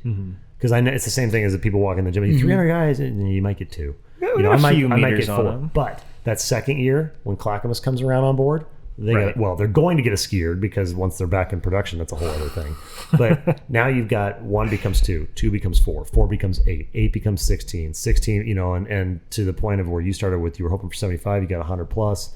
Then it went to 3. Then it just keeps growing. I'm not going to be able to outfit every single department that participates with a ski erg, but I can at least take care of my base, and maybe somebody else will step up down the line and do the same thing. Yeah, because it's the right thing to do, and it has a positive benefit, not just for me feeling good about myself, like, hey, I got the guys in the red truck, some cool stuff, but that's that's part because you like to be able to, it's something you can do to help them holistically on the back end with a tool that is actually functional. We've talked about this before. What's the best gift? The problem is I gave them the ski ergs. They already had the rowers, like kind of running out of functional stuff other than kettlebells and things like that. It's like you already got squat, right? It's like you kind of start running out. Then it becomes, okay, what kind of service can you offer? Yeah. Because once you have the tools, to the point of your entire project with the department down here, once you've got the tools, now the world is open. Right. What can we do with it? Okay, here's the protocols. Here's the plan. Because anybody and their brother can go on to eBay or Facebook Marketplace or whatever and buy the equipment. What do you do with it? And for me, it's like, if you got the right equipment, you almost can't get in trouble. Now it's just a matter of doing it and finding the thing that you like and the people you like doing it with. I think you guys do a super awesome job with that. Having that equipment, because like right now, it's the way I see it is, if you want to set a standard, it's hard to say these are things you should be doing, but you don't give them the equipment to do it. Right. You know what I mean? So even things from like mobility, having pieces of equipment that are low impact on the knees. Yep. Like a rower. I think every station should have a rowing machine. Agreed. And then every master station should have a rowing machine and a ski erg. Agreed. And every station will have a treadmill that can fit it. And this is why. It's kind of like, if you're a personal trainer and you're training someone who's young, that in the back of their mind, they're always like, when am I going to do curls? So some smart personal trainers decided, okay, we're going to start off with 3 sets of curls every day. And once that's done, then we can focus on other things. You know what I mean? So that's a good point. It's kind of like, some people will always go back to what they've done all their life. They don't want to do anything. Okay, so if I give you a treadmill and you'll walk, right, or maybe even jog, okay. And that's a hard thing to take out of a gym. We've seen people lose a lot of weight just walking and watching a movie on the treadmill. Right. And that's the other thing too, is if you can provide like access to cable or something there where they can do training online while doing cardio, watch something or do something, keep busy, multitask while you're, that goes to the fun calories hurt less, right? Julie Thompson, best friend Julie, her famous saying is, dance calories hurt less. When you're dancing, you don't realize you're burning through all those calories because you're having a great time doing it. My wife's default workout, even after at the gym, she'll teach Zumba. She's like, let's go dance and music and have fun, because it's like, and she's like sweaty, like gassed, and she just had a hard workout and she's ready to go. She's dancing, and it's fun, and that's the buy-in factor of, if you're having a good time doing it, even if the thing is hard, it's a perception. We can go do 10K in a relay and I'll be ecstatic. You go do 10K solo, I have a miserable time. So finding that balance, and then the discipline of, hey, there's certain things you got to do because you got to do them. If you don't like them, don't care. You still got to be good at them, right? If you do like them, that's great. But then I'm sure there's like the treadmill person. They might love treadmills. They might love running. I'm going to be completely irresponsible with this statement, but the runner probably doesn't like to deadlift, right? And so you see that with injuries, and you see that with, okay, you like to do the thing you do, so you do that a lot. What's the payback? Well, the payback is you've got this mechanical deficiency, and now you've got knee issues. Why do you have knee issues or hip issues or back? Well, because you're not doing the posterior chain, or vice versa. Like something like, I like to pull a lot, I don't like to press, but so if you get in the reverse of that, rowers end up with low back injuries, right? And so because they like to row, you can't just do all of one thing and not expect a consequence on the other side. So having the right equipment there, to the point of, first piece of equipment you would pick is a rower. I agree. Second piece I would pick is a skier. I absolutely agree. Treadmill, I'm not a big fan of impact because I feel like you've only got so many miles on those brake pads in the knees and the ankles and the hips that I don't really particularly want to waste it training by running when you can get the fitness with other things that don't cost you those miles. Right. Because we talked about that beforehand. I do believe that everybody's body has so many miles in it. How you choose to get there is up to you. So if you've got 100,000 miles on the frame and you burn them all up by the time you're through college because you were a collegiate athlete, that's it. Which is why a lot of people can come to fitness late in their 40s and be in the best shape of their life with healthy joints and everything. It's because they didn't use those miles early, right? And they're coming to it late. That's an interesting concept, though. It is. Well, and then you got and you had the same. Your cardiac doctor that was, every heart has got so many beats. Yeah, how do you choose to use it? Yeah, whether or not there's actual proof to that, because they were testing rats and stuff. It's an interesting concept. You weren't standing next to us when we were talking about that. I think Paul is going potty again. Yeah. Okay. Yeah. Do you need another break? I just have one more question. One more question. Then let's wrap on that though, because I do like that, and it is completely just existential. It's not science based. But Paul's got one more question. Yes, just one more question. So I'm realizing this may not be the case now, but the perception prior to coming into this and in the past is that everything that I had seen you do from my start in 2013. Here's one saying too that I vividly remember from doing push-ups with you in a circle with 13 other recruits, is that you guys are getting paid for this right now. As we're embracing the suck doing push-ups, and he's like, give it 1 year and you'll be making tons of money doing push-ups. And I tell that to the people that I coach now, right? But my question is, my perception is everything seemed like it was always successful that you touched. The reality in going out and trying to do some of these things on my own now with the framework or the blueprints that I took from you or that you gave me, is that may not necessarily be the case. I'm curious what you're working on now though. Okay. So, I mean, like with things in the past, there aren't many things that I was really involved in. If you look at like, okay, this is fitness. Okay, is there anything else? It's, I think the reason why things that I was lucky to be successful at with in the past to now is because I really wanted things to work. And anytime I was in charge of something, I was like, what can I do to make this better? Right. What can I do to make it where people will enjoy it? And, so I did whatever I thought I needed to do, no matter how much work I needed to do, that, it's like, this is the best way to do it. Right. It's better for them. So when I approach things that way, it's like, it was always so much work. And people will never know how much work you're putting into it. Right. They'll never know. Yeah. But they'll be grateful in the end if it's successful.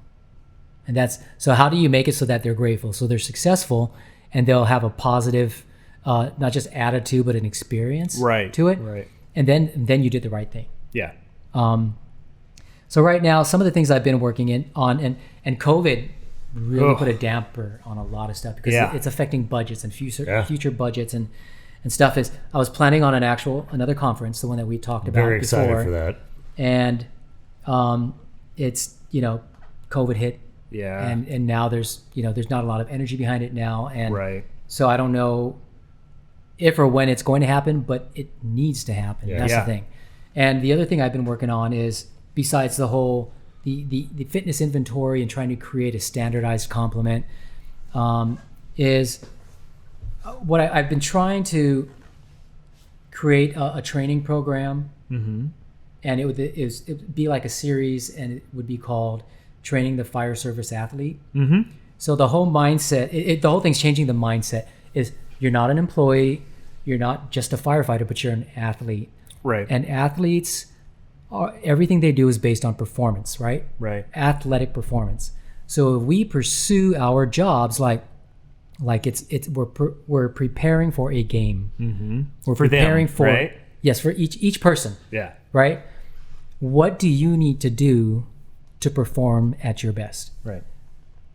You need to eat right, you need to hydrate, you need to make sure you have good mobility, you have to make sure you're strong enough to do the job.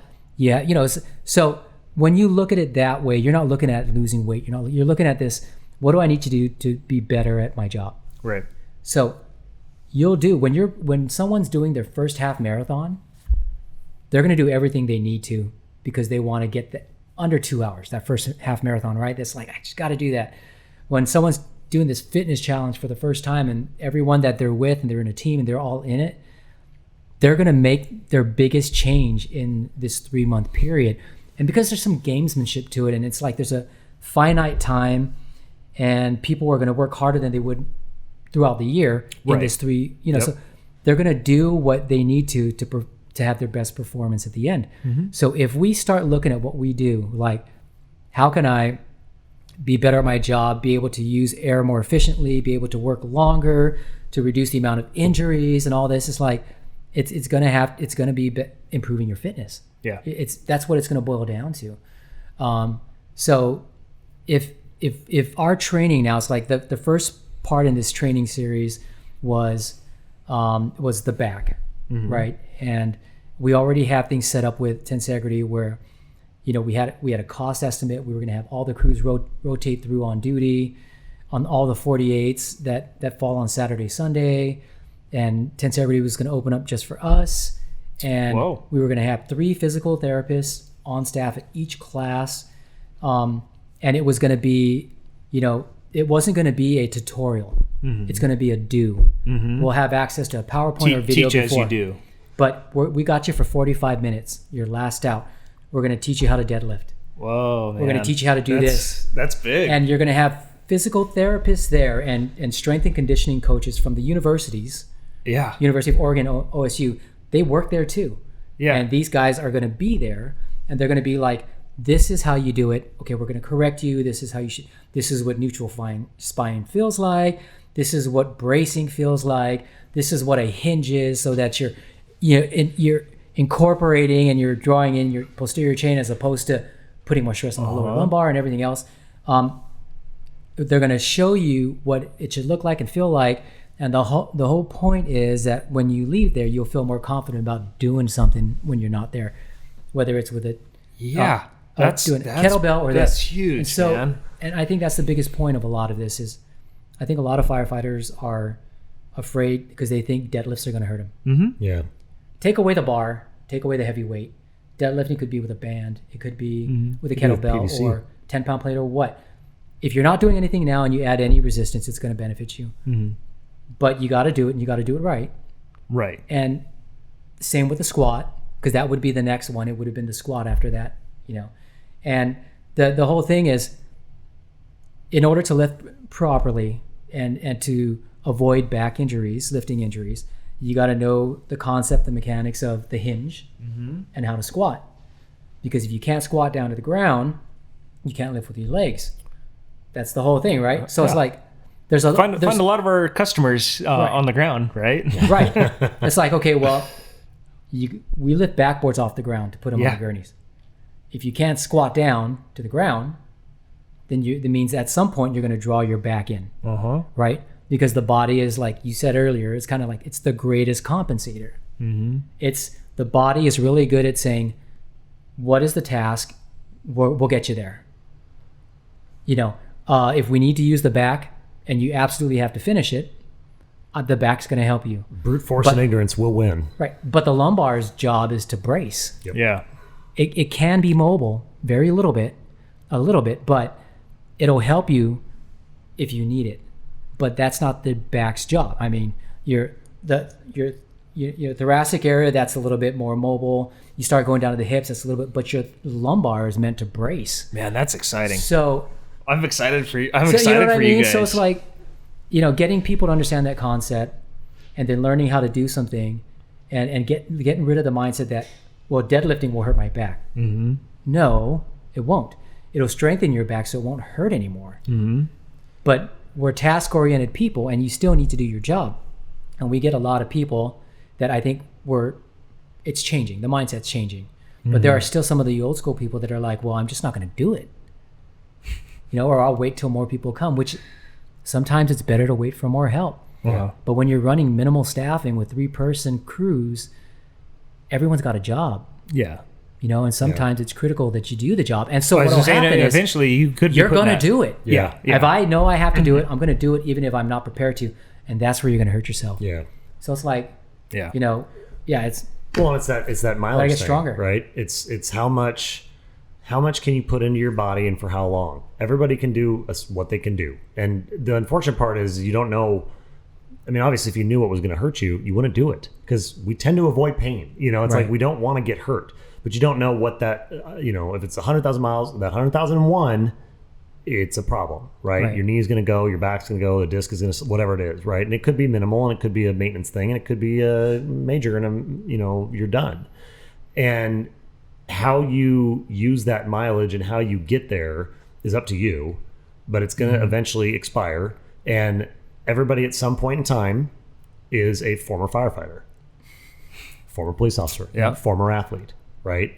You don't get to do it indefinitely. Your brain for sure, right? And so a lot of guys can go into and women can go into admin side and be in the more coaching role, right? You can't always be the guy kicking down doors, right? Eventually, it's somebody else's turn. You did your part. It was your don't hold on too long, and don't get out too early because that experience is super valuable. But can you become a better coach for the next group so that they can do the job better than you did? And the goal should be not that I'm the best there ever was, but everybody behind me is better than I was, because then you're a good coach, right? Like if you were the world champion firefighter, make it an athlete scenario, right? You're the best there ever was, right?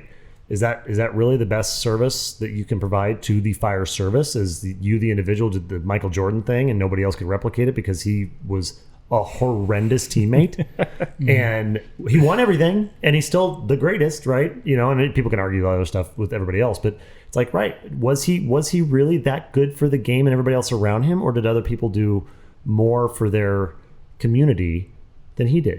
If you, Fernando, are Michael Jordan firefighters and you won the firefighter ultimate prize, which I'm not, but is that really the best? Is that really the best thing for the fire service as a whole? I would say no, because you're not sharing that knowledge and that experience, good and bad, right? And I know you well enough to know that it's like, if you screwed something up, you'll be open about it and be like, hey guys, by the way, don't do it like I did because this is what happened, right? Try to avoid those mistakes. Make your own mistakes, but try to avoid these ones.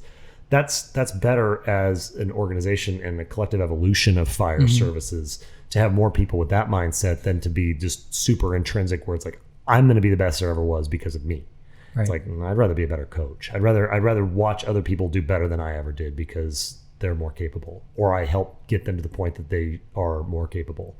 I don't know. But that's my mindset. Is always I've gained way more value out of coaching than I ever did as a player. Like, well, coaching and teaching for me personally, it makes me better. Yeah, right. Because I remember things that I normally wouldn't, and it makes me a little bit more accountable to myself. Yeah, because they're looking at you. Yeah, everyone's like, well, but you're Fernando Gumba. I'm like, yeah, but I can't run a 7-minute mile right now. I mean, it's like I can't go and squat what I used to. I can't do this or that. But it's like I'm sharing things with people because it's like I know what it's like to be in really great shape for me, and I know what it's like to not be able to do the things that I want to do. Right. And it will affect you. Yeah. Yeah. People don't understand it. If you really enjoy working out, and then all of a sudden you can't do it the way you used to, and you did it every day religiously almost, it's like it does affect you. Yeah. Yeah. But you have a better understanding and level with people that have injuries now. Yeah, no, absolutely. And understanding and ability to work with those people. Well, the one thing that I always, it's in my PowerPoint that I make sure I have to tell people this is which people, because I always try and harp on how important mobility is. It's like, which people are the most conscious of how important mobility is to their performance? It's like, you've played organized sports at a high level. Yep. You were a professional athlete because it's all about performance. It's all money. Money equals metrics. Performance equals money. Everything. So those people are going to have trainers and people that are going to be there to be like, if you move this way, if you train this way, it'll improve you when you do this. That's how they know. High school doesn't teach you that. No. Because high school is just about pure skill. Yep. If you're really fast, you're really good, you got good hand-eye coordination, you're going to move on to the next level. That's all high school is. College, they get significantly better, and then when they get out, they get even better. Mm-hmm. Okay? So the only other people that are really, conscious of it are the people who have been hurt. Mm-hmm. Yep. Because there's people that are like, I hurt my back, I had to go to PT, I had to have surgery, whatever. That really, really sucks. We have guys now that live with back pain at a high level daily. Mm-hmm. They cannot use their prescription medications, pain relief during the 24, 48-hour shift. Right. So they suffer, they stay up all night, they're not happy. Cranky. They're cranky. Irritable. And they have a good reason to be cranky because it's uncomfortable. Right. Until they get off. So it's like those people will tell you either don't do this, or they'll be like, you got to be very aware of how you lift. You got to learn how to lift because you don't want to deal with this. Right. And I'm telling people this because I'm like, you're young, you're new, you heal quickly. You're unbreakable right now. And They in your don't mind, know what they don't know. right, your mind, you're unbreakable. Yeah. But your body will age faster than your mind will. And the day when you have to get up at 2 a.m, go to that fire, and you got to perform a task, your mind's going to be like, this is what we did 10 years ago. We're doing it right now. Right. And then it just, That body things go downhill. Yeah, and that we talked about kind of that set mileage thing or the set number of heartbeats, which Paul missed. But basic concept is everybody's body has a certain number of miles in it. Maybe it's 100, whatever, car analogy, right? 100,000 miles in your body. Yeah. If you're a youth or high school or collegiate or professional athlete or whatever level, you're going to get to that 100,000 miles or whatever that number is potentially sooner than somebody who waits till later in the game, 30s, 40s, to start fitness, right? That's why you've got 40-year-olds who start CrossFit like, I feel great, better than I ever have. It's like, yes, you also have cartilage that's never been damaged because you didn't do anything up until this point. Not that that's a fault of yours. It's great that you're in, but it's more like you've only got so many miles, right? And so how you choose to use them is up to you. If you're that hard-charging probie that's invincible and goes kicking indoors and doing all this stuff, jumping off the rig, it's like, cool, bro, that's fantastic. You do you until about age 28. And then 29, 30. And then 30 is going to hit, and you're going to be like, it's a little bit slower. Then 34 is going to hit, because it's not a linear curve, it's exponential. And all of a sudden, you hit that one day where something nominal. I'm bending over to grab a basket of something, and my back goes. Right. Yeah. And not that there's anybody in this room that has done that, possibly. But it's, you don't realize that it wasn't that one thing. It was all of the things. And if you are ignorant to that, going through the throes of puberty and high school and college and just beat the living hell out of yourself, eventually that check comes due and you can't do anything about it if you aren't prepared for it. And I think that it's smart for you taking that approach with the younger groups, given they look at you and they're going to see a performance aspect of what you can physically do, and then the switch in their head all of a sudden goes, that doesn't make sense because he's 48 and that's ancient. And how is he doing that? And it's like, I want to be like that, right? To where you can mop the floor with them in certain aspects. Might take you longer to recover though, but you can still, your mind's still there and your body can still do things to a certain level, but that hasn't come without its consequences. You've had 2 meniscal surgeries? Third now. 3. Yeah. Left, right, left. Okay. Work related. I think to some extent it's work related. Right. Everything. Because it's everything. But then it's like training, constant use, degenerative. The mileage. Yeah. And it catches up, right? Yep. My mileage my mileage ticked off considerably sooner than I'd anticipated, but he's still pretty fresh. So I mean, he's still got good miles on that chassis, but eventually you're carrying around an extra 60 pounds, and that's for your job. That's the point. Yeah. It's like, okay, if I'm carrying around that extra 60 pounds and I'm let's say I'm carrying around an extra 10 pounds of body weight of whatever composition that I don't need, I'm not as efficient. Right. I'm going to hit that meter. I'm going to hit that mileage marker sooner because I'm not as fit as I could be. Mobility goes into that too. Yeah. Right. If I'm compensating, i.e., your lumbar's only got so many extensions in it that are disproportionately loaded in a not so good way. Right. How am I going to get there? Well, sometimes shit happens. Patient moves on a gurney, something falls, especially in like a terrain rescue situation, the ground gives way. Things happen that you can't control. But the more bulletproof you are physically, you're going to be able to compensate and take that damage a little bit. But see, we could pinpoint those. Exactly. Right. We can say, this is why he got hurt. Yep. Right. This person fell off a ladder with equipment. This person was Those doing are the this big and ones. it. But then it's like, wait a second, you were stepping out out ring. of the apparatus. Your report says you were holding the rail and you broke your foot.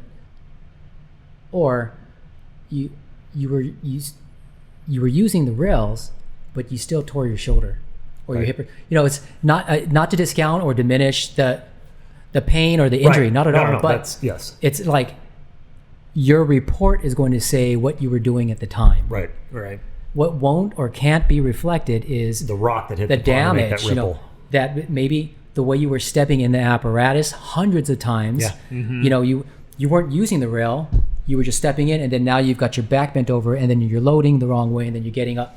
And so, or when you're getting out, you're not using the rails, and you step down. Right. And maybe the first apparatus you were on was lower. Yeah. But now you're working on these higher ones, and you still step down the same way. If you're shorter, that's a high step. You're not doing it. Trust me. But taller people, that's not so big a step. Yeah. But when they're in a higher rig, in the brush rig or something, they still do it. We went back and looked at old video footage of just our drill field events, and those events were recorded just to record an event. It wasn't to record people getting in and out of the rig. But you could see, like, especially on the driver's, the engineer side and the captain side, because they sit over the fender well, the wheel well, they tend to turn out and slide down. So for those captains that have the air packs right on their chairs, they have turnouts on that they slide out and they jump down, they land on both feet, just like they do when they're wearing regular pants and lighter boots. So, and they've did it for a long time, for at least as long as they've been AICing as a captain, and now they're a captain. So, we get a lot of people that when they step out of the rig, they step out facing out, even though they never walk in that way. You walk looking in and you step up. Well, now they're facing out, and then as they're starting to drop out, they grab the railing, and then there's that tug. There goes that shoulder. Or if the ground is different, that extra weight. It's like, that's lower now, and they braced for this already, and now it yanks that way. So we've had shoulder injuries just last year, up to in the $40,000 to $50,000 range. Not to say that the money isn't the important factor. Oh. But it shows how much went into your recovery, your surgery, your having, putting you on light duty, having someone cover for you, overtime, all that stuff. And you're still going to have a torn shoulder for the rest of your life. Right. And at the end of the day, you got to live with that body. And then I'm reading this going, that doesn't make sense. So you did have your hand on the rail. So you must have stepped out forward. Or you grabbed it at the last second and it was... So I'm trying to rationalize and visualize what's happening. So I'm telling the new guys, if you're getting out of the rig, grab it first and prepare yourself to start slowing yourself down as you're exiting. Don't exit quickly and then slow yourself down, because now you're yanking on a muscle and a joint. And not just that, you don't always have to go out facing that direction, because you went in facing this direction, right? Yeah, that's a good point. So you go this way. What I do, and maybe it's because I'm shorter, I don't know, but I get out, and sometimes what I'll do is I'll grab the rail and I'll turn to where I'm stepping down facing the other way when I exit. And I have more control this way. Yeah. Right? But I'm a shorter person, right? But the lessons translate, because it's the whole point is force load, right? And so we're really good at accelerating. We only get hurt when we decelerate. Exactly. And usually it's when we're not expecting it. It's hey, I'm going to make a cut and a pivot, or I'm stepping down and I'm decelerating and change of position, and a ligament blows, or piece of cartilage tears, or that shoulder goes, or even basic, just strained my shoulder today. Well, then what else are you compensating for down the line? I mean, so this just has a ripple effect of but all the way back to it was a decelerating factor that caused the problem because we were accelerating in the wrong plane, and I needed to change something, and it didn't go well, or it didn't go perfectly, right? And to your point of it you get in because of a functional mechanism. You're shorter, so the steps are higher. Okay, so I have to deal with this a certain way. Well, that's going to be more efficient for your frame. So I'm pretty sure if a taller guy or gal were to utilize the same technique, stands to reason they're probably going to be able to get in and out pretty effectively and with less chance of injury too. Because if it's efficient for somebody that's doesn't have a biomechanical advantage, it's going to be even more advantageous for the person that does have the advantage. And the thing about it is we get in and out of our apparatus. A lot without equipment on. Right. So we have created this movement pattern that every time we get in, we're getting in this way. And when we get out, I may jump out on that last few feet and land both feet, which there can be a long-term effect. But on a lot of that, like at the medic unit, it's like you're dropping 12 inches. Not a big deal, right? But once you created that movement pattern, that you're going to do it now, whether you're wearing 50 pounds of equipment or not. Right. So that's going to happen. And then some days you'll drill more than others, and you'll be doing that the same way. And then it just further breaks down the body. Yeah. You get more of those micro tears in the body and more of that scar tissue. And then now you reduce your range of motion more. And eventually now you're pulling through range of motion that you're not ready to do, or not, your range of motion won't allow you yet. And then you start tearing and everything gets worse. And then eventually, like you said, I'm bending over to pick up that pencil. Pop. And boom, something goes wrong. So that's like what I've told all the new recruits is, this is more of an awareness. We're going to go through the squat. We're going to do the squat several times. We're going to go through lifting some weight several times, just so you can feel the difference between moving in that full range, loaded and not loaded. There's a difference. Yeah. Because the difference between flexibility and mobility is functionality, right? It's like, you can squat up and down, but if you can't work at the bottom or in that range, then it's not functional. Right. And we have to function. We have to squat all the way down without a load, or maybe our load is our resistance against our turnouts or the boots, or it's winter time, so now we've got more layers on. So now we have to adjust clothes, or we have to fight through mobility because of the resistance from the clothing and stuff. Yeah. Right? So we got to get down with no load. Now we got to get up with a load, and we're moving. Yeah. We're mobile. It's dynamic. Yeah. It's like, we're not prepared for that. Yeah. So it's like, before we get to that point, you have to be in your best shape so that when you're there, your risk for injury is less. It's reduced, because we have an NBA game every time we get on a call. Right. Yeah. Right. Yes. We don't get to LeBron James takes 300 or 400 shots before the game. Right. To perform at his best. You got to go. Yeah. You got 2 minutes to be completely dressed. Yeah. Your heart rate is going. Yeah. It's 2 a.m. You're like, what are we going on? Yeah. You're confused. It's like, I need to pee. Damn it, I didn't pee. Now my bladder's full. It's like, there's so many things that you're not prepared to do physically right now, but you're expected to perform at your best. So it's all awareness. Yeah. It really is. And I'm not an expert. I'm not a physical therapist. I'm not a strength and conditioning coach or anything, but it's at least at the most basic level. Be aware of what can hurt you in the future that you can control right now. Mm-hmm. And these are things that we don't think about when we're young, because a 30-year career is 1/3 of your life. Yeah. Well, hopefully 1/3 of your life. Yeah. Because we know a lot of guys, they get done and there's not a whole long retirement on the back end of it because of all of these factors. Yeah. And it's sad. Putting aside 9/11, that whole average of 100 firefighters die every year. Right.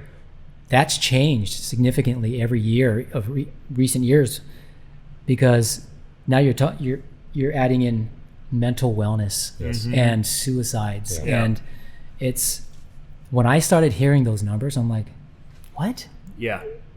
No way. When they started tracking it, which it's the right thing to do, and the PD side as well, it almost sounds like, no, that can't be right. It's still underreported, probably. It's extremely underreported, because it's there's a whole other podcast of that, but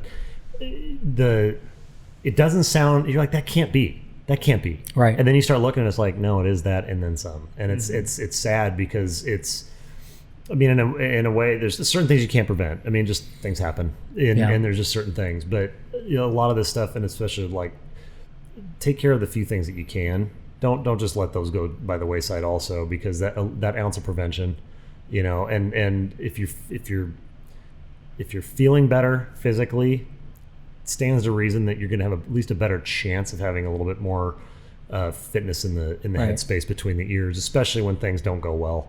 It's how are you compartmentalizing? What are you using as a coping mechanism? I mean, I tend to use workouts, and words. It's